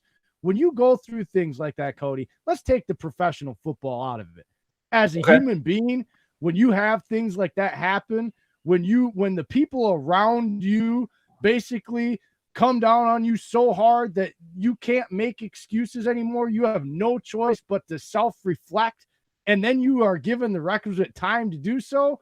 Only stupid people come back and try to do the same thing over. And I do not believe and never in my mind have I ever believed Mike McCarthy was stupid. Complacency is not stupidity. Complacency is just kind of laziness. It's, people that are lazy aren't stupid. Usually people that are lazy are highly intelligent. That's how they can get away with being lazy and still have a job for so many years. That's why I think he's going to be better this second time around. He learned his lesson. How do I know that you're not trying to send McCarthy over here? Another NFC. Yeah, because he built Aaron Rodgers, and he built a lot of those players that if he gets this job and makes the success, they're going to play them in the playoffs. Why the hell would I want the guy that knows he raised Aaron Rodgers as a football player. He knows his footwork. He knows his arm angles. He knows his check with me's. He knows his favorite plays and routes to Devontae Adams. There is no reason why a Packer fan, from a strategic standpoint, wants Mike McCarthy in the NFC coaching, period. Like, seriously. I love it. I do like the energy there. Look at this energy. The issue I have is when you say stubborn. There is a lot of positive, right? There's a lot of upside, but stubborn isn't a temporary thing. Stubborn is a character piece, right? And I was providing metaphors as to what I thought McCarthy was, and what I feel like, and once again, this is coming from somebody who's really paid attention to the last 5 years of his time in Green Bay rather than so much effort into knowing him for the first 9 seasons. Yeah, back to 06. Yeah. But is it that long? Yeah. But here's my metaphor, and I'll even switch it up. I'll put it in my life. Him talking and doing the things that he is and doing the interviews and everything is like, there's a girl that I work with who is a supervisor who was recently promoted in that last year or so. Well, the moment she was promoted, she put on her status and LinkedIn and Facebook and everything saying that she was the training supervisor. Well, the funny thing is she was just a supervisor who was new, and the only people they trusted her with were trainees. So what it looked like is she was trying to say, they trust me so much to train these trainees, rather than the reality of it is that she was really just not good enough to train or to deal with anybody other than trainees. So what I mean by that is we can make it look like we've changed. We can make it look like it's a diamond, when in all reality it's a shiny turd, right? We don't know for a fact yet that McCarthy has made that change, because yes, 1 year in Carolina may be a great change for him, might be something that he actually adjusts his character and his coaching style and everything.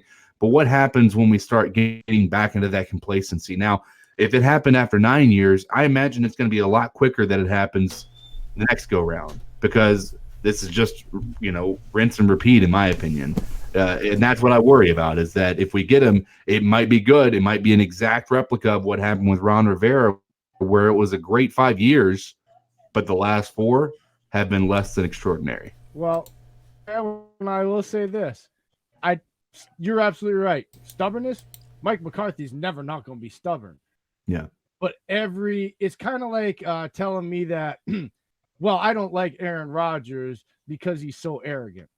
Yeah. Okay, well, every Hall of Fame quarterback has been absolutely over the top arrogant. That's what makes them better than the rest. Yeah. Is that Aaron Rodgers is not a Hall of Famer.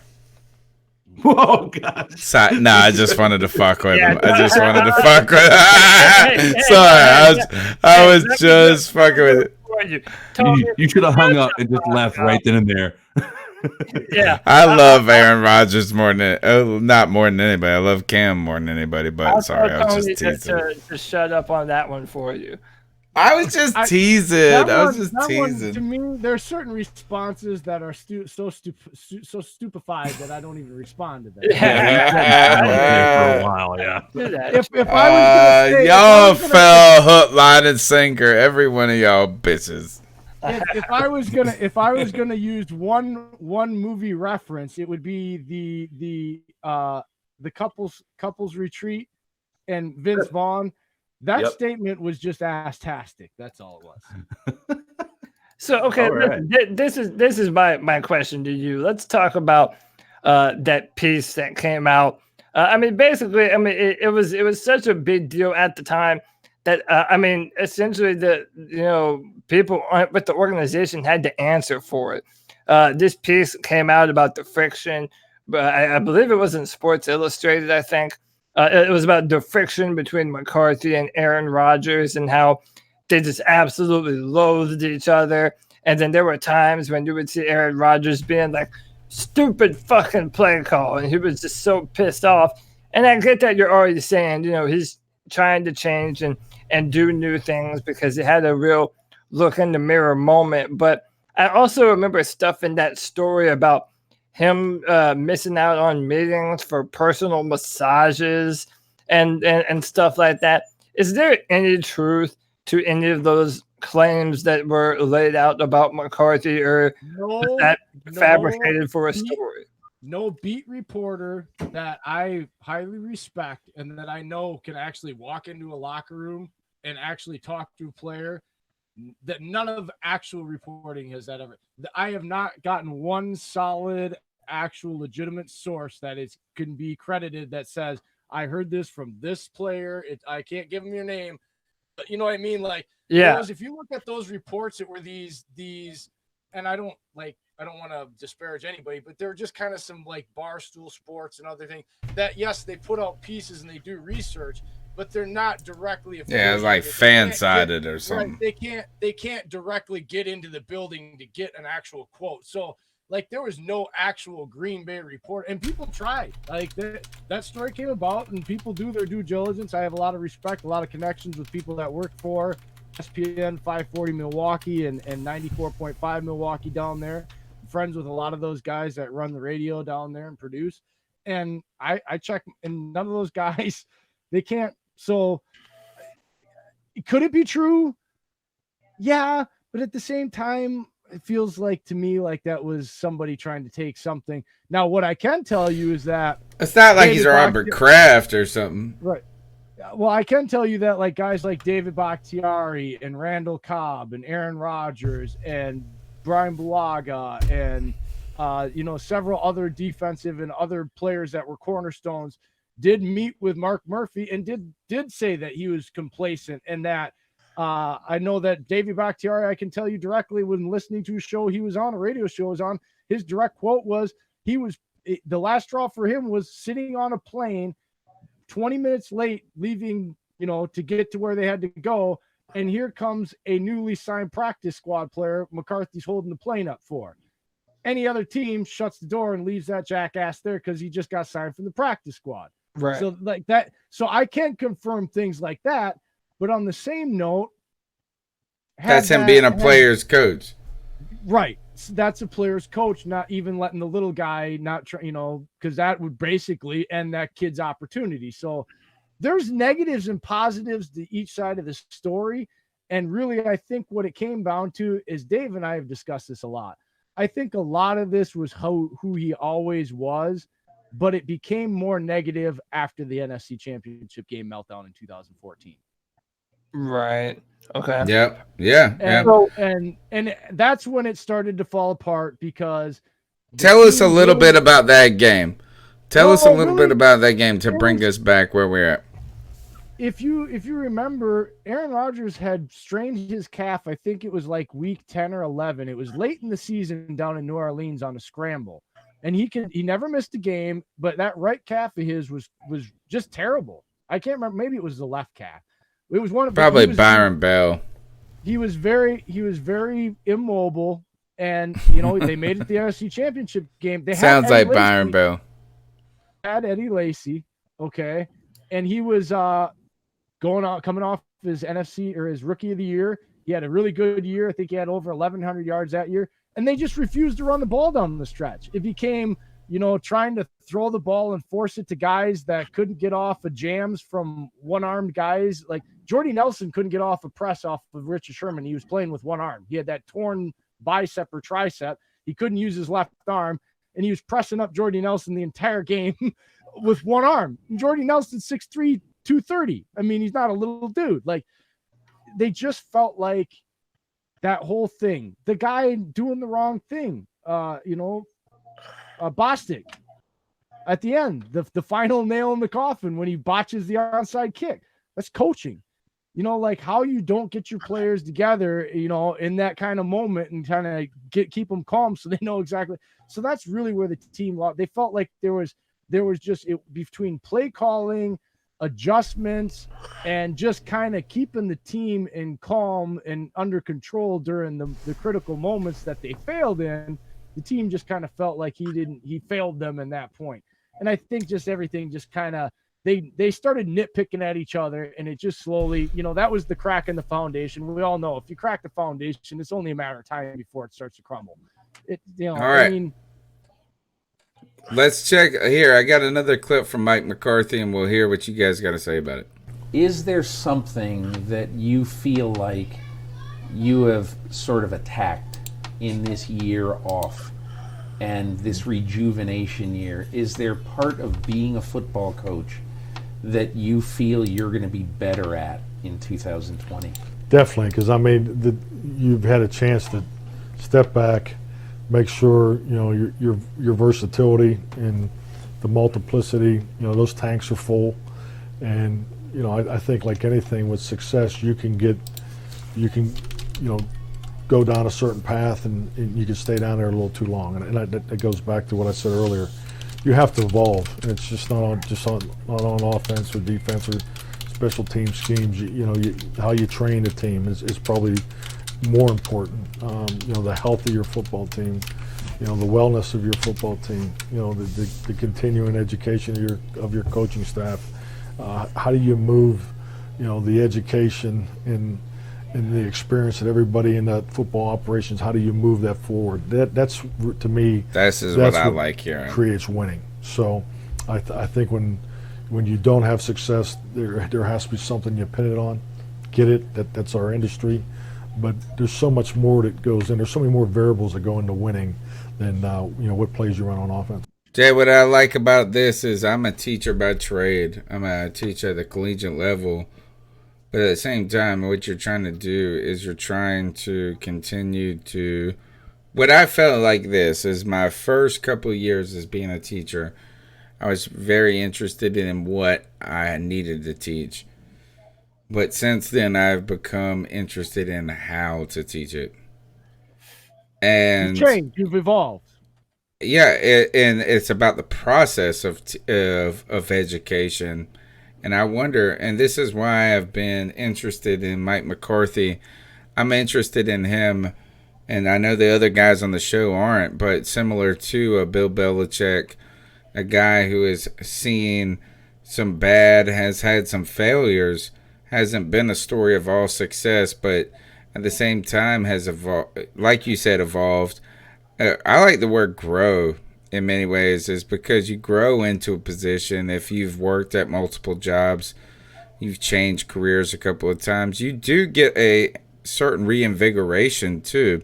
There's a youthfulness of coming to another job, a new position. And this is the thing that I am interested about Mike McCarthy, is there is a certain self-reflection there that I see, and that I like that, and that experience.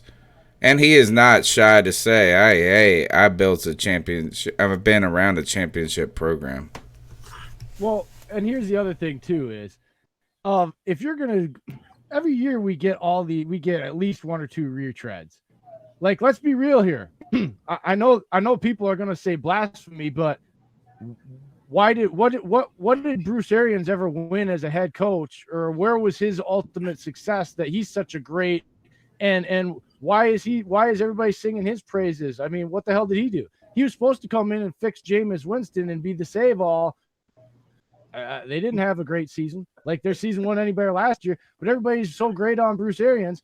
Doug Marrone is one of the dumbest head coaches I've ever seen, and he's still got a job down in Jacksonville and he can't even coach the last 50 seconds of a lead in an AFC championship game correctly so that his team has an actual chance of winning. And he's still got a job. And he was already fired after 2 failures, terrible failures in other franchises before that. And he's still got a job. And you know, and I can go on and on and on with this. Bill Bryant had multiple years, all kinds of talent, and yet his best feat, his biggest accomplishment is beating the all-time worst franchise in the Cincinnati Bengals at 3 times in a row and then turn around and getting his face smashed in the divisional round. But everybody thinks he's a great head coach for some reason because he has Deshaun Watson. Mike McCarthy, for all of the negatives that people can sit there and point the fingers at, of all the people that you could retread, is the most dynamic, successful person out there. He's won more. He has had more success for longer periods of time than any of these other retread coaches that you might go look. And see what I'm saying, Cody? Would I rather take a chance? And then secondly, for everybody that wants some young Lincoln Riley, would I rather take a chance of a guy hey, I love him too. But again, here we're talking about realism and what's best right now and winning right now. And do I think I have a better chance of taking the most successful retreaded head coach that we've probably seen in our lifetime since Bill Parcells, and hope that that stubbornness didn't go away, but that stubbornness has grown and evolved into something that, like, I think can be better than the tenure he had his first 9 years and winning a championship, or hope and pray that a guy like Lincoln Riley that's never sniffed any position on an NFL field before doesn't come in and get over his skis and is one and done and run out of the league like many young college head coaches that we all thought were going to be the next big thing. It's risk versus reward.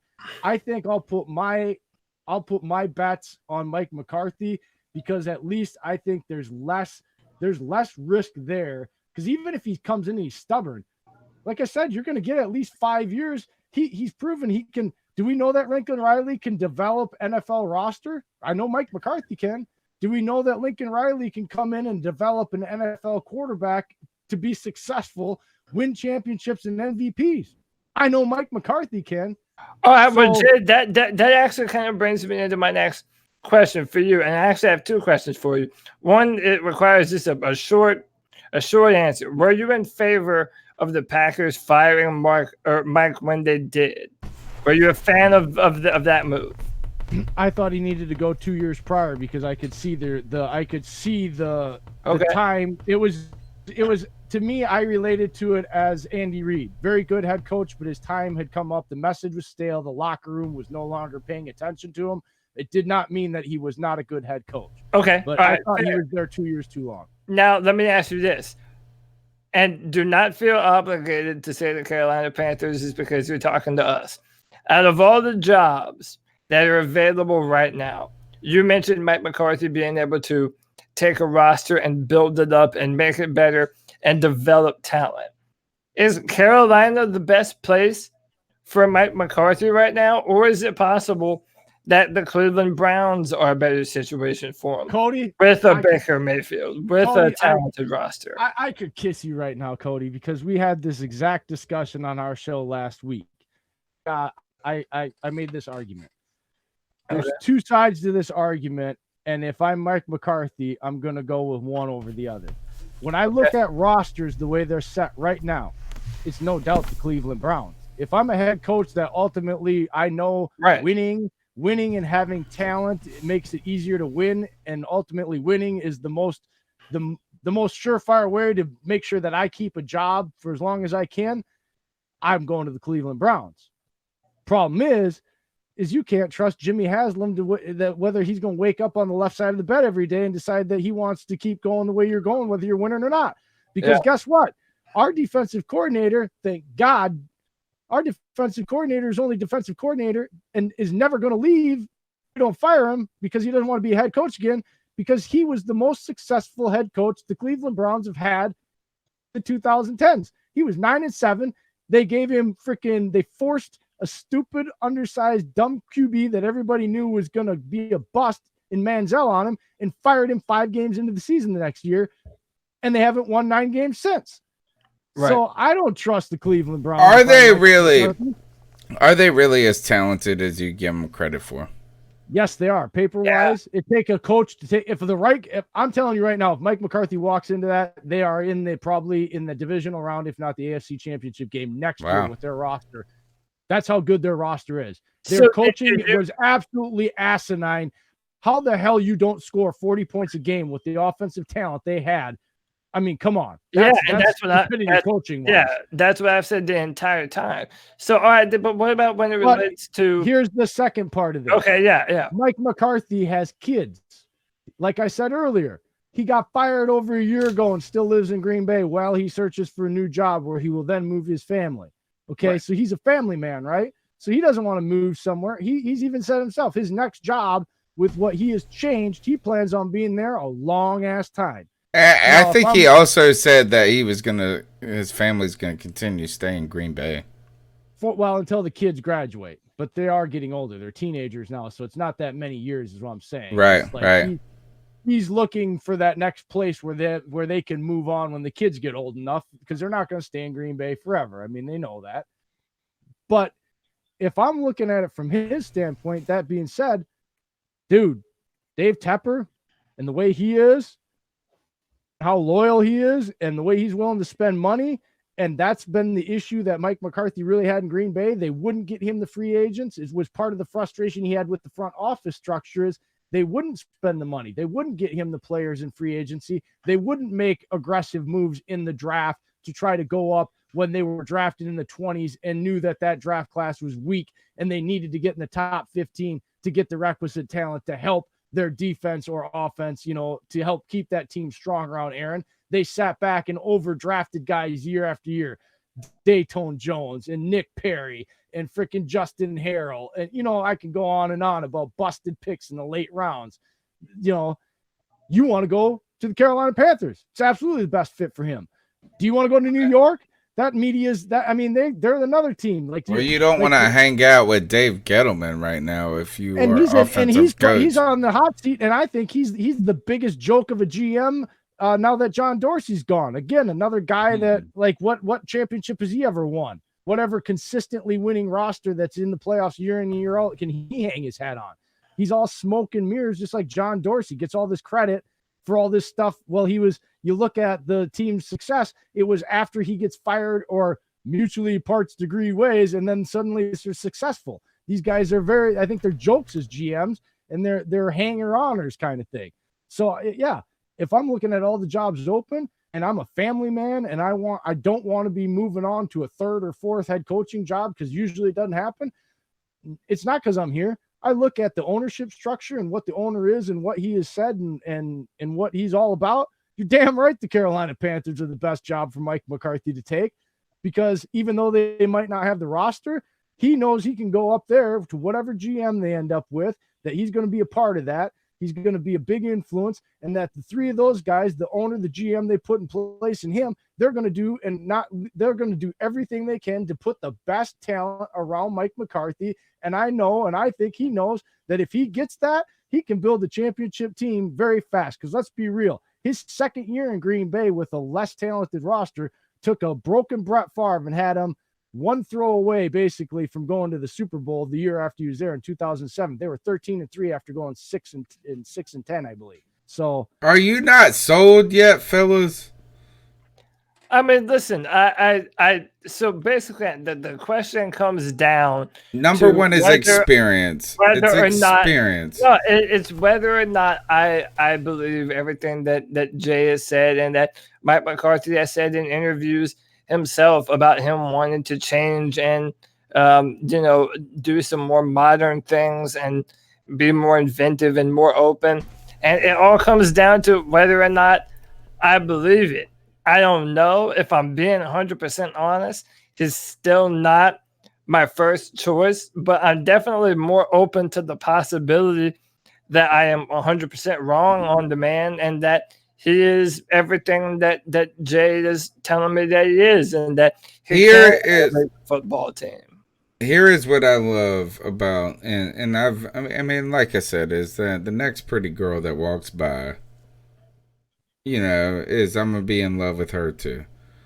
But what I'm in love with when it comes to Mike McCarthy is that in this year that he has not had a coaching position, he hasn't just said like, oh, well, I just need to get the right position. I need to get this. I need to, like, I feel like he is, and it might be an entire PR, like, whatever. Okay, this is a business, so some of this is PR. I'm not going to sit here and say right. No, I know it is. I know. I mean, he's on a parade. He's on a parade selling himself.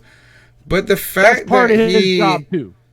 Yeah, but you know what? I don't see a lot of other coaches doing that same thing. It's not like I see everybody doing this parade. So you know what? Kudos to that. The second part though is that it seems that he wants to get better. That he wants to keep up with trends. He's like, to me is that I think, and to compare him with what a lot of people that are upset with in the chat room when they hear Mike McCarthy, as they hear, as Cody and CK put so eloquently last week, is that Mike McCarthy is the offensive version of Ron Rivera. I think this is that I don't know if Ron Rivera's interest. Sorry. Well, yeah, but what I would say is that I don't know, after hearing Mike McCarthy, if Ron Rivera is as introspective as Mike McCarthy is. And I think Mike McCarthy, while he is confident, I don't think he's been crippled by his firing. I think he has been humbled to a degree. And that he knows that he has to, like, look, is that everybody can get better. Even the best can get better. Here's Mike McCarthy on the last thing on trends in the NFL. Changed? I think I'm more rejuvenated, frankly. I think it's been great to dive into the old concepts. Which I think this is important, really, to get a break. The variations that come off it. From the grind. Tape every week. It's a cut up that runs through, filters that we've established using PFF. We were talking about those guys earlier. So just staying on top of the trends and the different things that people are doing more, and just seeing how guys have been real creative with the variations. So, that's been a lot of fun. So, with that, you're just getting ready to how you would build it and that next offense. And as we know, it's really who you're working with will be a big part of that too. So, it's been really just the opportunity to go back and start to redo playbooks, cut ups. I was working on my first talk to the football operations group last week. So just looking at I've looked at a lot of old talks, old presentations that I've done over the years, and just. So what I like about this segment, the reason I pulled this one out is I have 3 kids. I have a career. I do this podcast. We've had the website running forever. We don't keep the website other than just the podcast now at this day and age. But we've been doing the podcast 2 days a week for 7 years. We haven't missed any days. My wife, we both have careers. We have 3 kids. My wife has been trying to start this own business, which I'm heavily involved in. So we get just this. We put our head down and we just fucking grind through every day. You know what I'm saying? And sometimes it's nice to come back and have like a breather and a respite, and to take a breath and to reevaluate and recalculate. That's kind of where I'm into the Mike McCarthy idea here, is that a guy who, because when you get hired, you're gonna be in that daily schmuck all fucking day. Okay, so Tony, at least he's had 8 months. This popped in my head right now. I want to say this too, because we prove this over film too sometimes. let's put it like this: as a Packer fan, and now the last 2 years are really transitioning over to less fan, more analysts, and really breaking down more film, paying attention to more of the X's, the fundamentals, and the actual happenings, and watching a lot of All 22. I want to say these two things. First of all, Aaron Rodgers, dude, even as a Packer fan, he's a lot, dude. Like, he's the opposite of Brett Favre. Brett Favre made it easy to coach him with the way he was as a teammate and a personality. I honestly believe, I love Aaron Rodgers, that he's my quarterback. But I don't know if I could sit down and drink 4 beers and start to get a buzz and not get in a fight with the guy if I were in a bar, okay? He is arrogant. He is stubborn. He is I'm a smarter than you type of dude, okay? We can all see it in his eyeballs. Right. And that's that has to where look, I won't get into that crap because that doesn't but I am admitting like from a coaching standpoint here, if we're talking about McCarthy here, and I'm trying to that has to wear on a person that so believes in the way his system is. Okay. Now that marries with this point. Not everything that was broken with the offense had to do with Mike McCarthy being stubborn and rigid and not wanting to change. A lot of his concepts are West Coast concepts and have built-in answers that the quarterback chose not to take because the quarterback did not, like that last 2 years, really, there was plenty of times where Aaron, that relationship was so frayed. He was just, I'm going to take the big play. It's all on me. Our defense sucks. He was not taking checkdowns. He was not taking ins that were on 5 routes. And we've seen it again this year when they get stagnant. It's on film. There's a 5-yard out and a 10-yard dig he can hit on when he hits his back foot. Both are open, but they also have a slant and go or an up and out. And he decides, well, I'm going to take a half second and a hitch and see if I can hit the up and out or the slant and go. Well, then that's not open. It ends up not being open. And then he tries to come back. He tries to reverse progression going from last read to first. Well, then his first and second reads aren't there. Well, that's not the coach's fault. That's the quarterback not doing the right thing. That did happen a lot with McCarthy. Now, did he need to scheme and make it easier so Aaron wasn't getting so pissy and making those stupid mistakes and didn't develop those? Yeah. But at the same point, a coach that has a 2-time MVP, future Hall of Famer, the way he is, and has all the success, there's only so much that you can even force a guy to do at some point too. So everything that happened there, guys, that we want to blame on Mike McCarthy isn't all Mike McCarthy's fault. Why is it working better with a lot of the concerns though were, and I don't know who the guy's name is. I want to always say LaFleur. Oh yes, that I got it right. So LaFleur. So a lot of concerns were there is that he had this system. And look, we had never seen, ever. I don't know if I had ever seen Aaron Rodgers play action before this year.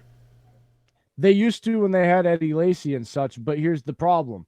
That's part of the reason why I think it frayed. If you listen to Rodgers, a lot of, I think, the tension came from him hanging on to a defensive coordinator and them not. Tell us about that, because that's what Cody and CK always tell. Cody, tell them the criticism of McCarthy.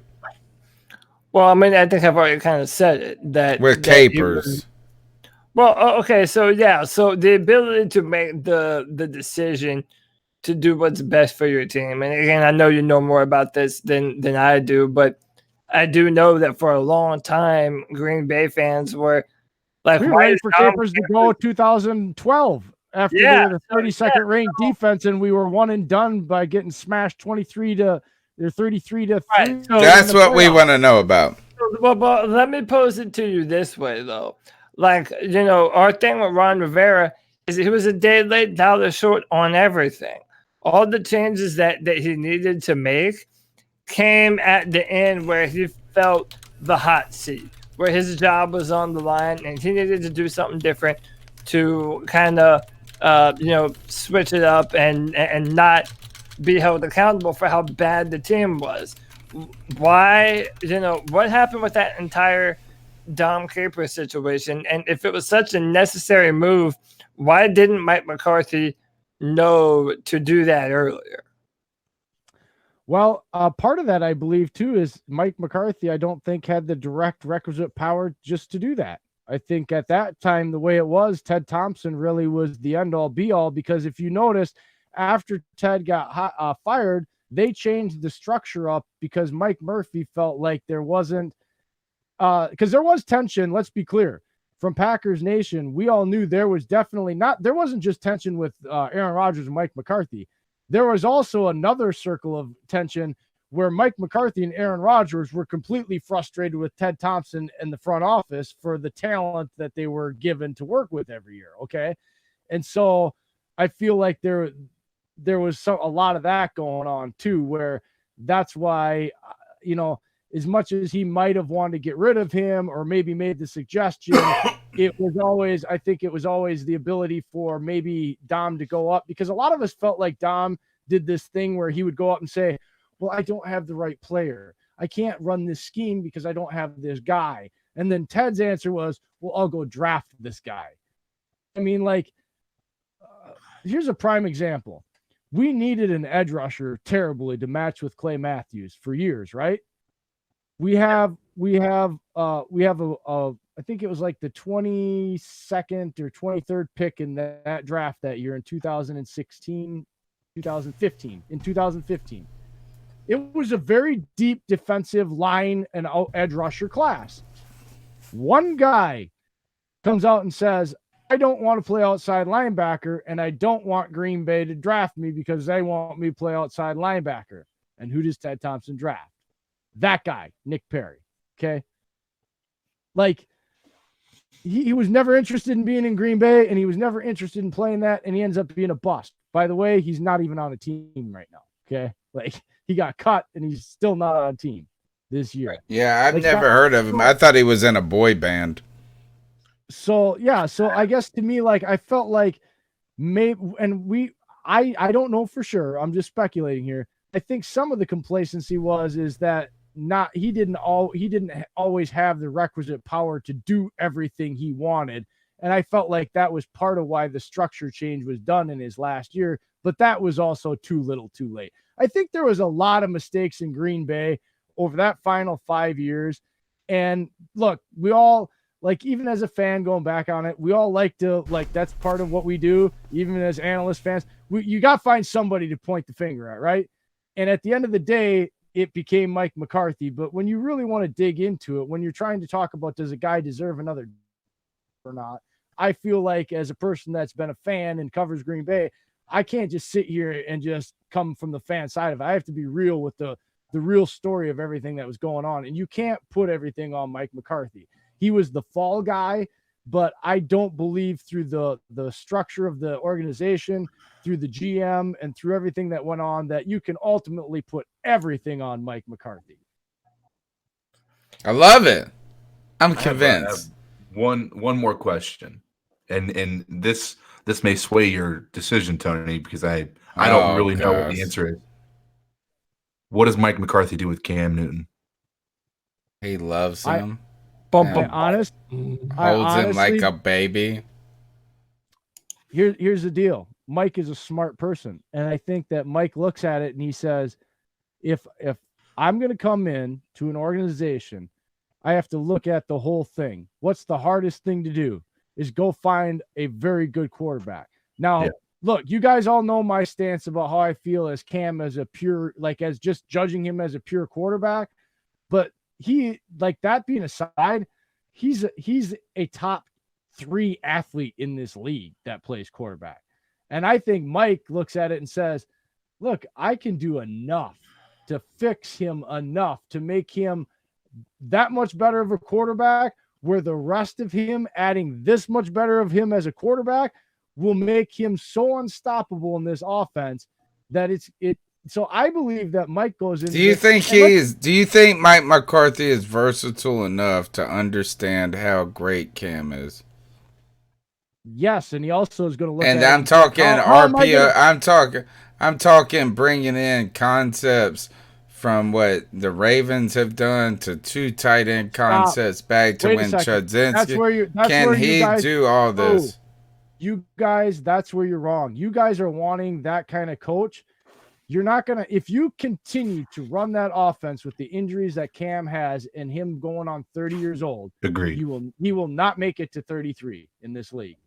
And that's a lot. Well, I want to say this is that this is the only thing I disagree with that about this. He doesn't get hurt in the open field. He never gets hurt in the open field. So I'm not saying making him number. They're trying because we don't got a goddamn line. And what has Mike McCarthy always had? He An always offensive had line? offensive lines. He always then he cannot come to Carolina line. because we don't got that shit. No, he developed. Do you know the only first-round pick Mike McCarthy ever had on his offensive line his entire tenure was the 2010 Byron Bell. No, Brian Balaga. He's still there. Sorry. Everybody else that he developed and had as one of the best offensive lines year in and year out was a fourth-round pick or undrafted free agent. So, yes, he can develop guys that you don't think are playing. He can develop them. 2, Cam Newton, you want him because he will not have to play. He will bring in, he's not going to change that he's a West Coast guy because he grew up in the West Coast. He's a Bill Walsh, off that type of tree. He believes in it. That's where he came up as a coach. That's his offensive philosophy. He's not going to change. That's not what he's saying. What he's saying is there are so many new versions of taking that West Coast offense, Kansas City, Andy Reid. He's a traditional West Coast guy who took a lot of spread offense concepts, figured out how to mesh them into the West Coast offense, and turned it into a new dynamic style of West Coast. I believe that's what Mike McCarthy's looking for. That's what he's planning on doing. Therefore, you want a guy like Cam, because let's be real here. Anybody that thinks trading Cam Newton this season and going out and trying to draft another guy is an idiot. Thank you. Whether or not, you believe he's a thank you. I'm saying thank you. You're an outsider. You're an outsider. We needed an outsider saying this. And I'm saying this as somebody also that is very critical, and you know this, Tony, critical of him as a quarterback. Okay, so I'm like, I should have all the credibility in the world because I'm not a big. He's a really good quarterback. He's a really good at, but he's $19 million. You put cheap. Cam in, yes, they're paying Jared Goff $35 million. Let's be real. Jared Goff can't carry Cam jockstrap. Come on, stop it. Let's stop with the asinine bullshit out there. What a great guest tonight. What a great guest tonight. I love this guest. Quarterbacks that are making a hell of a lot more money. I know. Thank God stupid. Greg's gone. Well, it is. It's dumb. Okay, I can be have all the criticism in the world and be justified in my criticism of Cam as a pure quarterback, and still be smart enough to know. I love it. Love it. Think that he's a worse quarterback than freaking Jared Goff or some of these other guys that are making. I'll take Cam Newton over the guy that Dallas thinks is a lot. Like Dak Prescott. Amen. Thank you. Thank you. Come on. Thank you. Real. Stop acting like he's a better quarterback. Let's name the names. Let's go off the list. There's only 8 or 9. You want to go down the list? I'm ready. And then Phillip Rivers ain't on that fucking list. Sorry. Well, there's a lot. We get mad. I get mad. I love my Cam Newton. And if you want to take Phillip Rivers over Cam Newton, I want to punch you in your damn face. But has Phillip ever been to See, that's what I'm saying. You're an MMA fighter. I don't want to punch an MMA fighter in his face.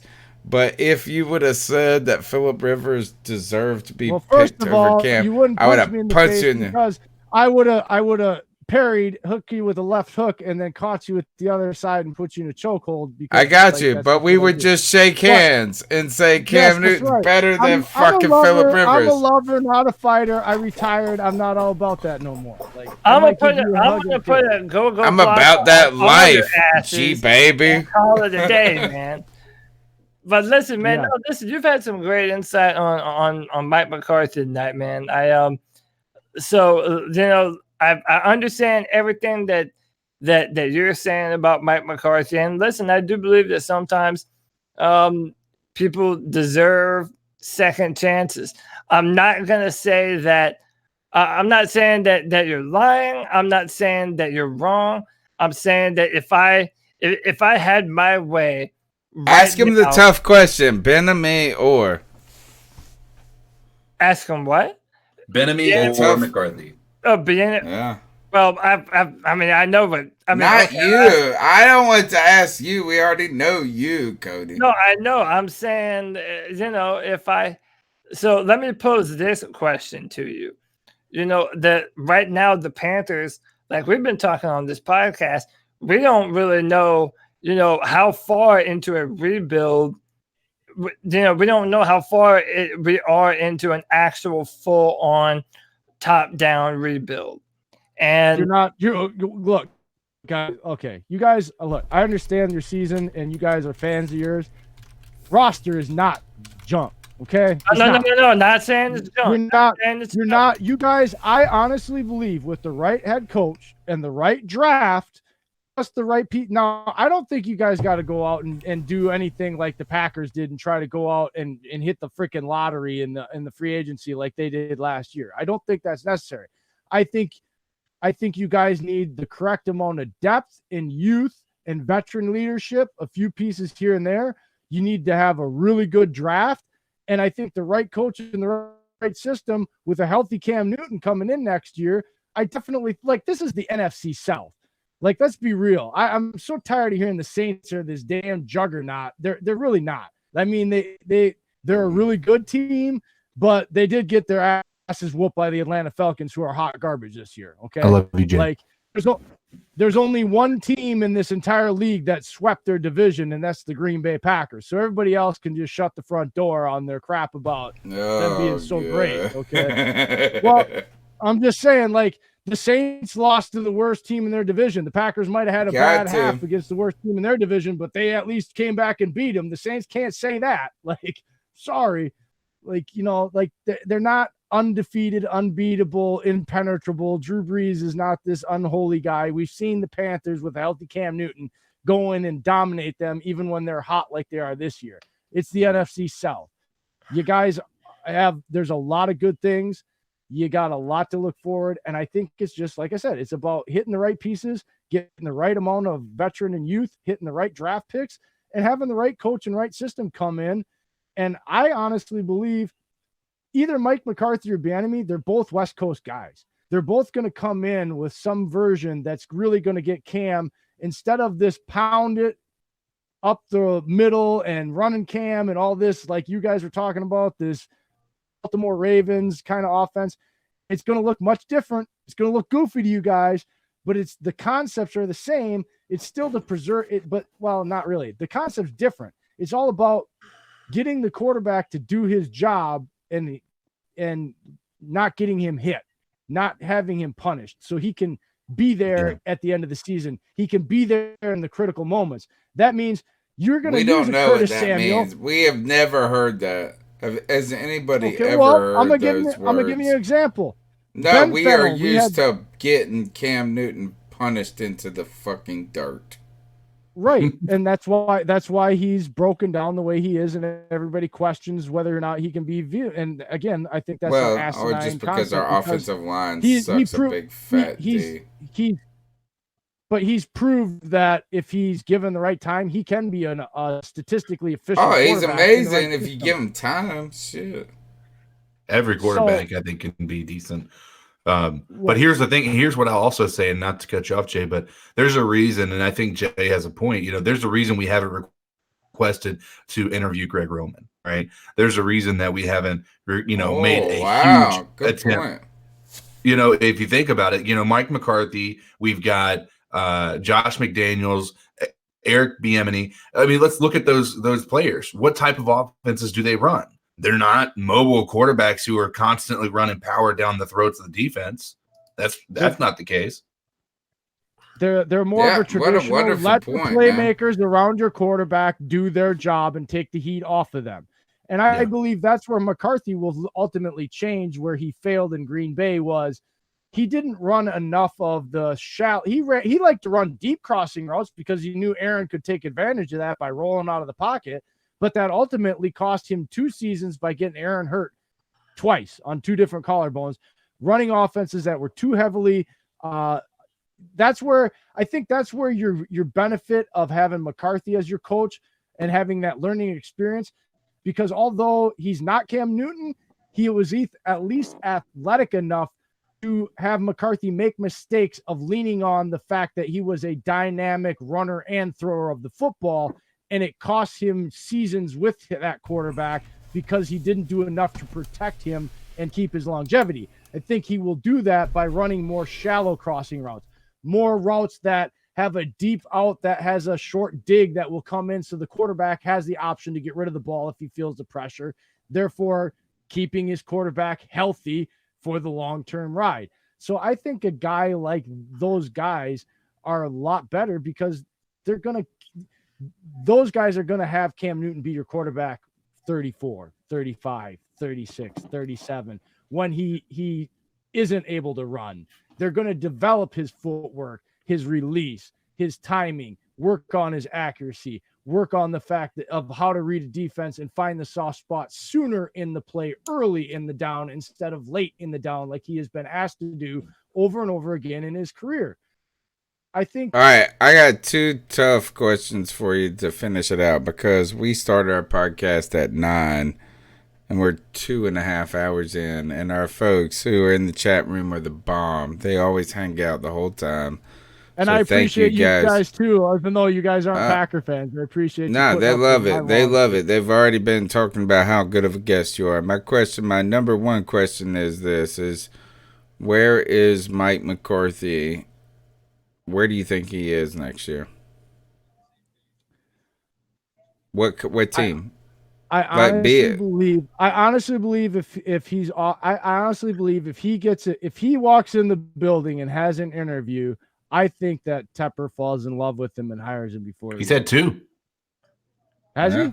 Yeah, he's been interviewed twice. He's had the interview. Everybody's getting 2 interviews though. And to your point, Jay, Tepper has said he's been pleasantly surprised.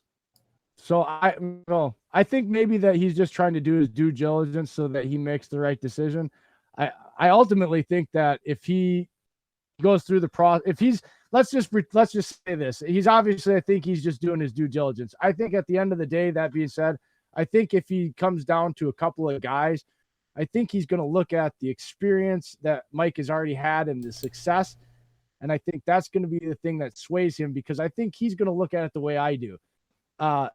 You have a guy that was really successful, but had failure, but that thinks you learn from it. And I think it's a better risk to take on hoping a guy that has had success and had failure. It's a better risk to take that guy has learned and will ultimately end up being better. Because if you get a better version of Mike McCarthy, guys, the league better watch out, especially if he can develop Cam Newton and get some guys, because there's some weapons there. Like, again, as a Packer fan, that's not a guy I want to see you guys hiring and be having to face in the playoffs if he's successful and changes the way he is.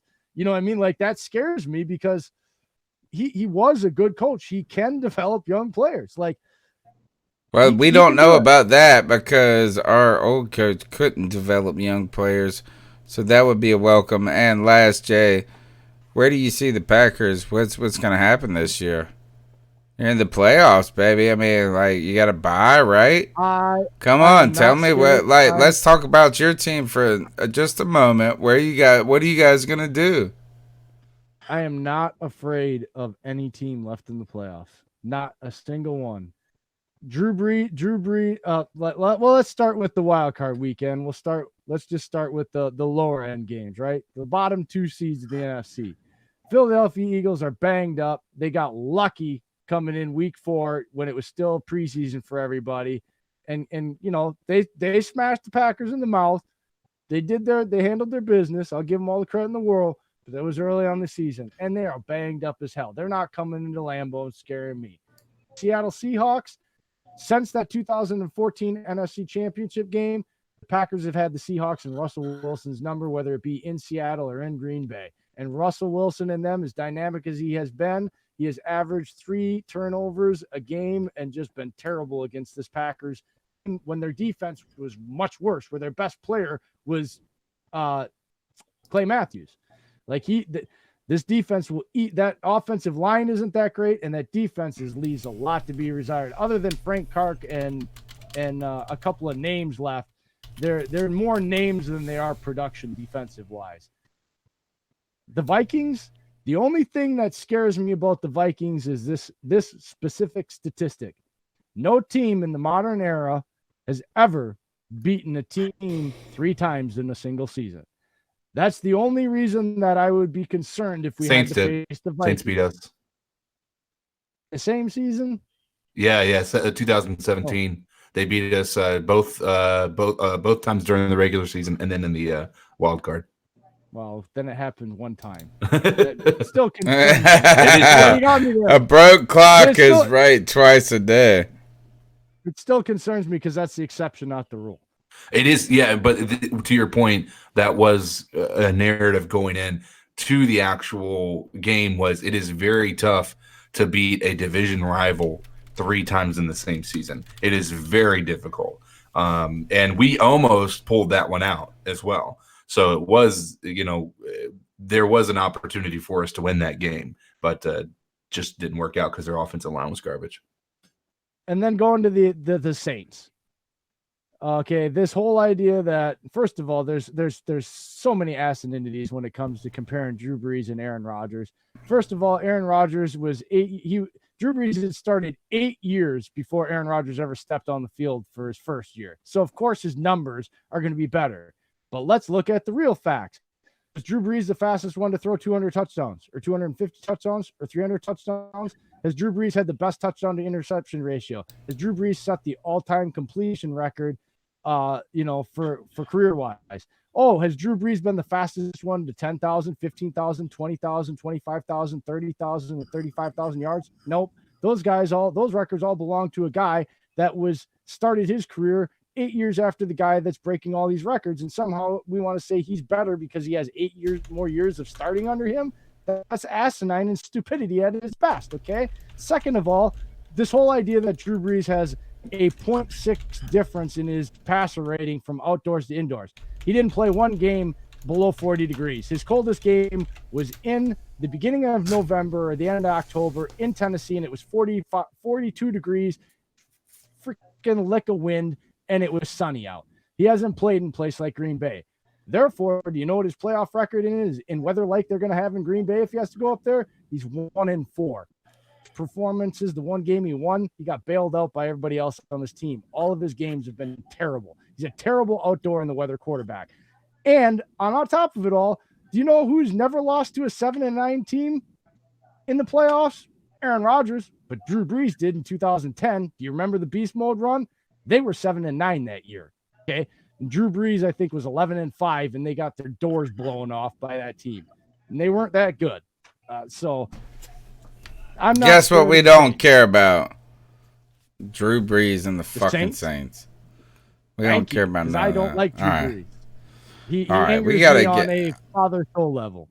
All right, the 49ers have beat us already. They're a tough team. But I believe, again, it's one of those scenarios where I think they got the. So you think you're winning the Super Bowl? I just think they have I think they have as good as they're not like everybody's acting like this is the worst 13-3 team ever. They're this terrible. Like they want to point at these numbers of Aaron Rodgers. He has averaged 5 drops and more drops this season than any team by his receivers this year. He has the most drops. We know that over stat. The last 4 years. Yeah. We know that stat. And so when he's throwing a 50-yard bomb and it's on the money and NVS drops it because he can't concentrate on the damn ball that's like beautifully thrown there, how is that Aaron Rodgers' fault? Like if they hit 3 or 4 of these plays a game, they're scoring 35 points a game, and we're talking about their offense the same way we were talking about the Ravens or the Saints. So some of this stuff just doesn't scare me. They're going to be good games. Anything can happen. But as somebody that watches our film and looks at the field, I'm not scared. The 49ers have been giving up over 35 points a game the last 5 weeks. Yeah, that's what I was like. When did you guys actually face the 49ers? We came off our bye week 12, and they got smashed, and they even admitted they were out partying the night before in LA. That was dumb. Yeah, I remember because that was the week before the Panthers game. Guys, that literally looked like that scene from Varsity Blues when they went to the strip bar that day and then had to play that big game. That's what the 49ers Packers game reminded me of. You had Bakhtiari out there, false start and falling on his ass, getting pushed over by some guy that's like 100 pounds lighter than him. Aaron Rodgers can't scramble. Jones can't hold on to the ball and find a hole for his life. Those guys they looked hungover. They looked like they didn't give a shit, and they looked like they weren't there to actually play the game out in LA. But my point to asking that was that was a different 49ers team even in that moment. That team much better defensively. Yeah, they were much better, and they have fallen off tremendously if you look at it. They have led, like you said, the last 3 or 4 games, it was 35 points. It was 40 points against the Saints. I mean, they lost to the Falcons. I mean, there's a lot of things that are left to be desired there. And the Seattle Seahawks, they have been less than dynamic here as of late. I had Russell Wilson on my fantasy league, and the last half of the season has been garbage for him. So I mean, there's a lot. They've struggled. They've struggled at the end, and they've struggled against the Niners and different teams. You're right. Yeah. So I mean, and even in that, the Seattle Seahawks still almost beat the Niners in that final game of 2017. So week 17. So I agree. I mean, I think that there are some things that lead me to believe that based on what I've seen with the Packers fell off slightly as well. But I out of everybody, I do believe the one team, if they didn't have such an uphill battle, I would be worried about the Saints. But I'm not. I almost want to agree with you, Jay. I think that there's not many people out there that would scare me if I were the Packers. Well, let's take. Hold on. We gotta stop. It's like 11:30 here. We've been going since 9. We've got 2 things we've got left to do, and I want to ask you guys this. We'll go around the horn real quick. First, go ahead and prepare this, Jay. If you want to hang out for our final segment. Our final segment of the show is the ice up pick, where we tell somebody to ice up to get it together. It's our homage to Steve Smith, who fucks everybody up, and he tells everybody how to keep it real. So we do an ice up segment. Everybody is fair game. Politics, sports, 12-year-olds in Oklahoma. Done that before. But before that, I want to go just quickly to the NFL wildcard rounds. We'll make our quick picks here. Cody, who do you got? Bills, Texans. Cody, you go first. Am I muted? No, okay. So no, you're good. I think the Bills are 1 year too early. I just, if I actually, it's one of those things where I think that the Buffalo Bills have a better roster. I agree. They're a better team, man. The fucking Texans are a giant letdown. They're a better overall roster, but dude, I've seen Deshaun pull a rabbit out of a hat too many times. Deshaun, I think, is going to make some. Not against the Titans. Yeah, I mean, they do lay some stinkers from time to time, but it's a little bit too early for me to say that this is a Buffalo Bills team that gets it done. I'm going to take the Texans 27-21. I'm with you with the Texans. Anybody else? Anybody taking the Bills? I'm taking the Bills. I'll take the Bills because I believe the Texans have Bill O'Brien, and he always seems to find a way to screw it up. And I just think that the Bills' defense and offense, that team is really united and playing good all-around solid team ball. They're not stellar at anything, but they are well coached, well prepared. They don't make. We like Sean McDermott. We're big Sean McDermott fans. And I feel like they're the type of team that is kind of that team that will come in and they're going to catch people by surprise because they're not going to make this. They're not going to shoot themselves in the foot. And I think the Texans are going to lose this game because they always find ways to shoot themselves in the foot. But usually they can pull it off. I just don't think they're going to get those opportunities playing the Bills. The Titans are going into Foxborough. And I got to say this. The strange thing about this is that saying Titans at Patriots sounds silly. But their fucking offense is terrible for New England. And the run game with Derrick Henry is legit. So you want to negate all that shit as you run the fucking ball. I still am not going to pick up against the Patriots. I'd say the Patriots. I have no reason. I have absolutely no reason to think that that the New England Patriots have a better team, look better, or on a hotter streak right now. But damn it, if the Patriots don't deserve the benefit of the doubt, who does? Who does? I hate to say it, but I agree. Does anybody picking the Titans? Just this. Dude, it's like a zombie. Until you have decapitated their fucking head, I'm not counting out Belichick and Brady, especially if it's looking like this might be Tom's last hurrah up in New England. And same with McDaniels. So, yeah, I'll go low scoring. I'll say 21-17 Patriots in a close one. What about the Vikings and the Saints? Vikings. I don't. Shut up. Really? You think so? I'm hoping. You're a liar. You're fucking liar. I'm picking the Saints. There's no way. Look, I will say that it's 75-25 in the Saints' favor.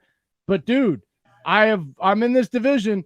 If there's not a quarterback that will not come out and light your ass on fire when you least expect it, it's that damn team. And here it's at 105. Kirk Cousins. Actually, no, he might always play great at 105. The big game though. It's the never. You're right. You're right. He's gonna win because it's 1 o'clock. Yes, his win percentage at 1 o'clock is like 78%. It goes down below 50% at any other time. So. Yeah, and I just don't believe that. I mean, listen, I don't. So you picking the fucking Vikings, Cody, or what? Just yeah. picking. I don't think the Saints make it to the Super Bowl. That's being honest. But I don't. You think they're gonna lose right here? No, I said I don't think the Saints are gonna make it to the Super Bowl. But Minnesota is not gonna be the team to do it. So I hope they have another Minneapolis Miracle. Is all I'm saying. Yeah, right, I'm picking the Saints, man. I'm fucking tired of hating and wishing they were bad. CK, you picked the Vikings for real? I'm just picking it out of pure. All right. Hatred. Jay, Vikings or Saints? No, and this goes on my theory. Okay, I'm picking the Saints because I want the Saints because if we're gonna lose, I don't want to lose to one of these other teams, so I got to hear all offseason about, you lost to the friggin' 4th of this seed and you're the 2 seed. And 2, I also, if we're going to beat them, I am a competitor at heart, and even when it comes to my teams I root for, I want to beat the best to be the best. And that means having the Saints come in and whooping their ass and then requisitely going out to California and giving the 49ers some whooping that they gave us week 12. If that's not the game of the week, Vikings at Saints, then I secretly think Seahawks at Eagles is the game of the week. Good for the Eagles getting a home game where they don't deserve it. I don't want to hear none of this NFC. Let's change all of this and that. They did what they got to do. You got to go to Philly. You got to watch fucking stupid ass Philadelphia fans eat horse shit. Literally. They eat horse shit. They throw batteries at Santa. I don't think they're going to be a pushover, but I'm picking the Seahawks. I think the Eagles could win this game. I think the Eagles could win the fucking Super Bowl because they're fucking weird like that. But I'm picking the Seahawks here. Yeah, I'm also picking Seattle. It kind of goes back to that quarterback thing. I think that, Russell Wilson has been a top 5 quarterback since he's come into the NFL.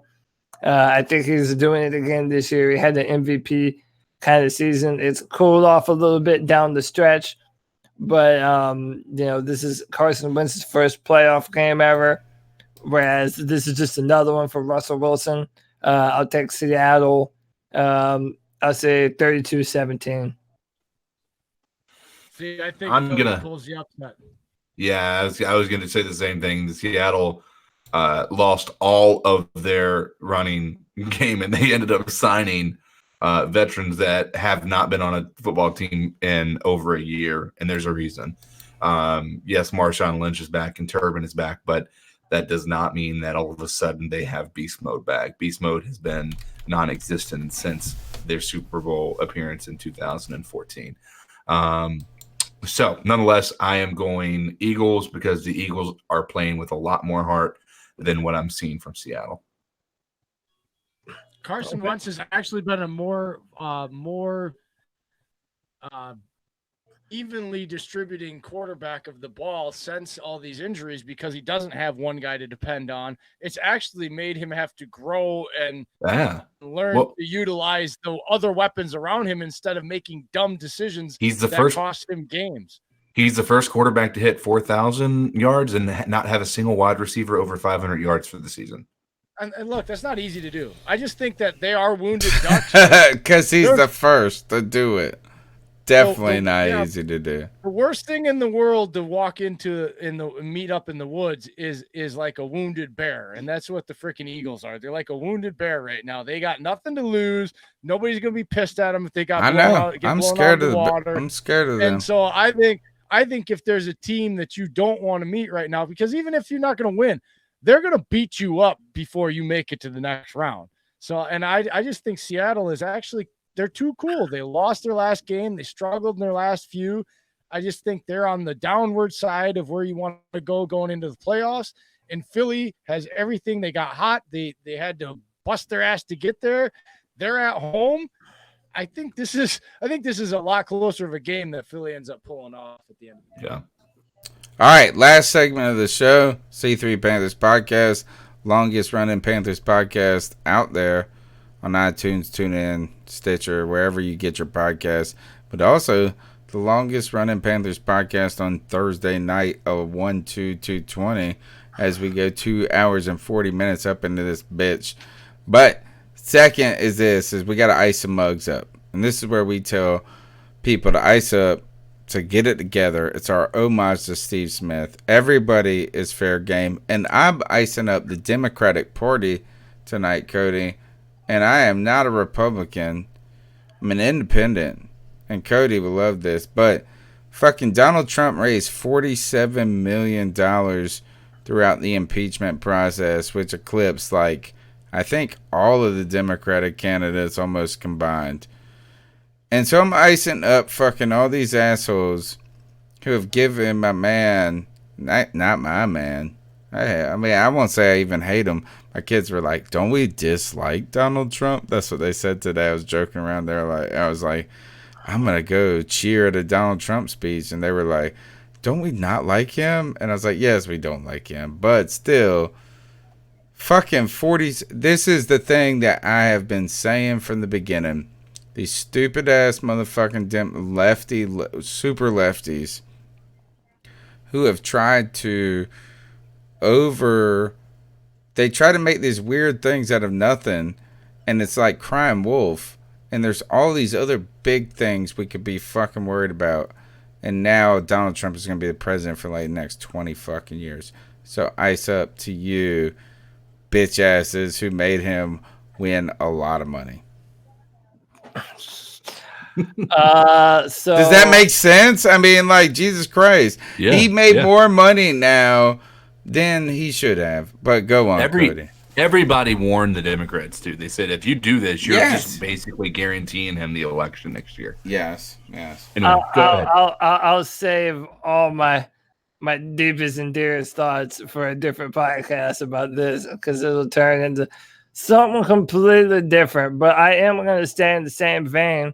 I am icing up Donald Trump because while we were talking about the Carolina Panthers and the Green Bay Packers and Mike McCarthy, World War III is trending on Twitter because the Pentagon confirmed the U.S. ordered an airstrike which killed Qasem Soleimani, who was a major higher up in the Iranian regime, and Iran is already promising retaliation. So in the year 2020, people on Earth still feel like we need to blow the fuck out of each other because of religion and oil. And the fact of the matter is that's all pretty stupid.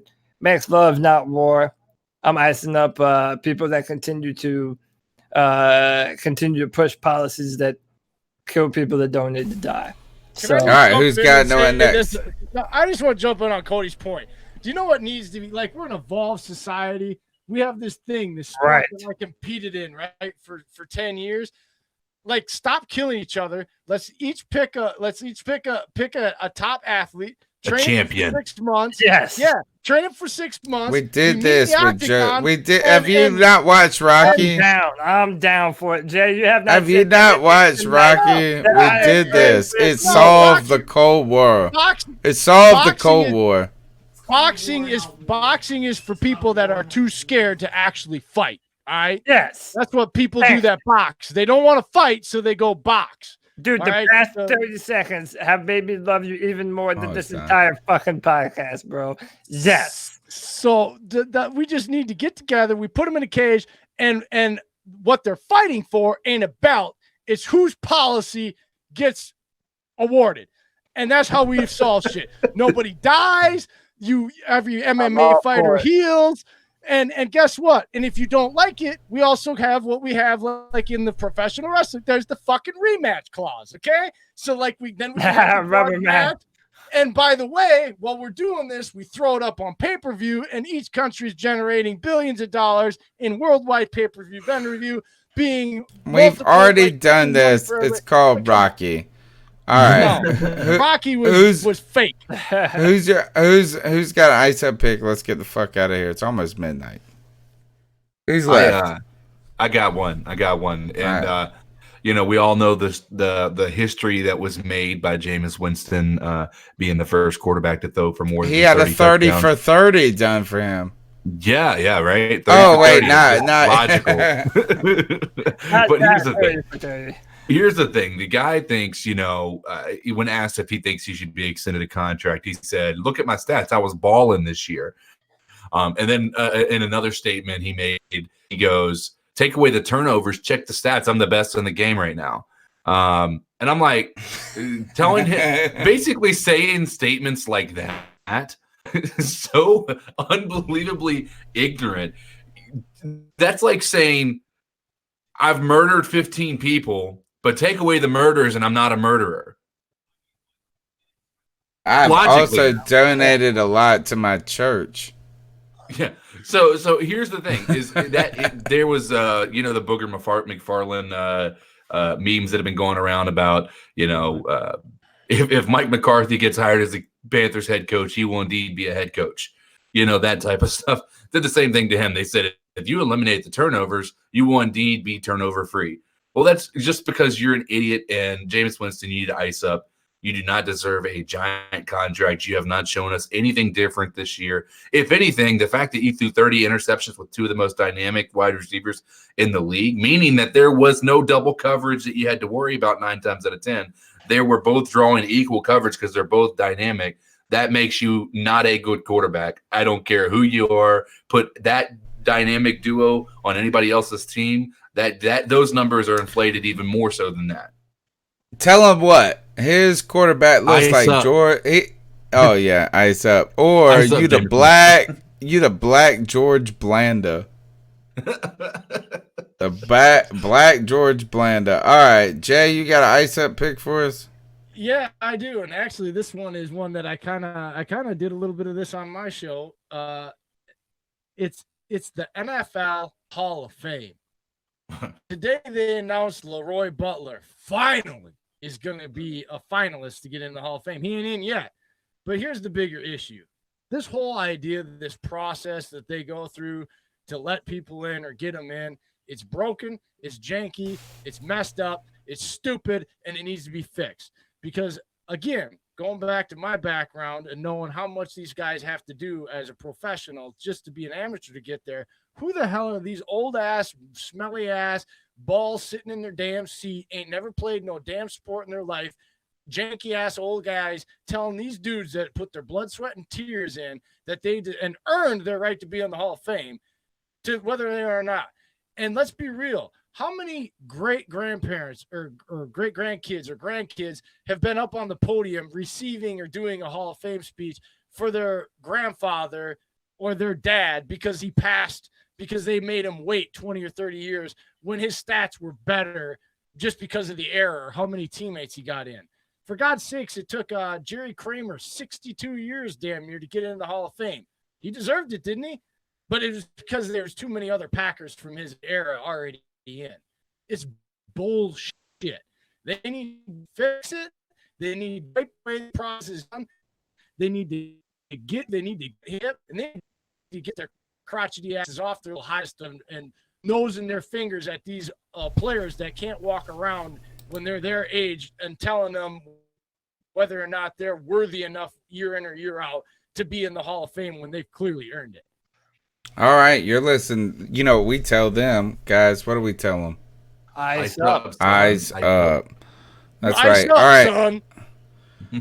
You're listening to the C3 Panthers. Yeah, man, you're listening to the C3 Panthers podcast, man. We're fucking almost 3 hours in. We still got over 30 people watching, man. We hit, we've hit over 100 people on the show live throughout the season. We ask you to continue to support us and grow Panther Nation with us.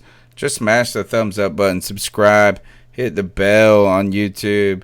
If you're on iTunes, TuneIn, Stitcher, wherever you're at, listen to a podcast, just leave us a review. Or what I think is the best way to grow Panther Nation is to send the link to the show to one friend. DM, @mention, Facebook mention, one friend, the link to the show. It helps us grow one person at a time. Look, longest running Panthers podcast, we grow one. Look, we're just a family. Get on the couch. We're going to be hanging out. All right, we've got Cody Lashney in the house. Where can they find you on Twitter? At Cody Lack, CODYLAC. Hit me up, man. Anything involving sports, MMA, politics, movies, you name it, I'm all about it, man. Hit me up. Also, make sure you keep an eye out for drafttech.com. Once again, I am the Carolina Panthers analyst for drafttech.com, and there's going to be brand new comments coming up weekly from now on as we start to break down some of the players that the Carolina Panthers are going to be looking to draft. I also do comments for the Houston Texans as well. So if you're a Panther fan or a fan of any team, Packers, whoever, and you're looking for some draft insight, head on over to drafttech.com and check out our work. Jay, plug Titletown Brawl for us, please. Yes, you can find us on the Twitter. I am at UPJ33. My partner is Dave Steger. He is at Steak and Cheese. And our show is at Titletown Brawl. You also want to check out, if you're a fan of any of the teams out there, check out at Network Brawl and find your team and follow them. They are, we're doing great things. They're covering all the teams. But, if you're a Packer fan, look, I don't wear green and gold goggles. Neither does Dave. I'm not going to liars, everything total liars. All sunshine and flowers, man. If you want real analysis and just having some fun, and we have great guests, and we reach out, we get on shows like this. We have these guys like this on our shows when we have matchup shows. We have a lot of fun, and we just want you guys to listen, interact with us on Twitter, and have a lot of fun talking football. And getting you guys information is the best we can for the Packers. All right, CK, looking good, sounding good. Where can they find you, brother? You can find me on Twitter and most other social media platforms at Codizzle Allen. That's CODIZZLA. That's two Z's. CODIZZLEALLEN. Codizzle. That's two Z's. Allen. 3 L's. There's 45. There's 45 L's and probably about 16 Z's.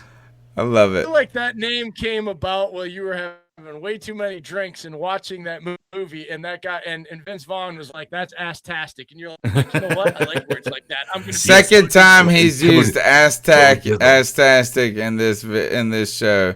Must have been influential. All right, we got to get the fuck out of here. Cody's about to fall asleep. CK's wife is about to kill him. My wife just got home. And, Jay, you got to go. You just had a whole show. And now you thank you for guessing on us, our podcast. All right, man. We're out of here, guys. C3 Panthers podcast. We're here on Tuesday nights, 9 p.m. I know it's been crazy the last 2 weeks, but we're back to normal. Cody wants. Who do you want, Cody? I'll say Eric Bieniemy number 1 right now. I'm on the air. Oh, I'm Mike McCarthy right now. Oh my gosh. Do we have an answer Tuesday? No. Okay. I don't think we will. But I don't think we will. I don't think we will either. All right. That's right. Where we get the fuck out of here. It's the end.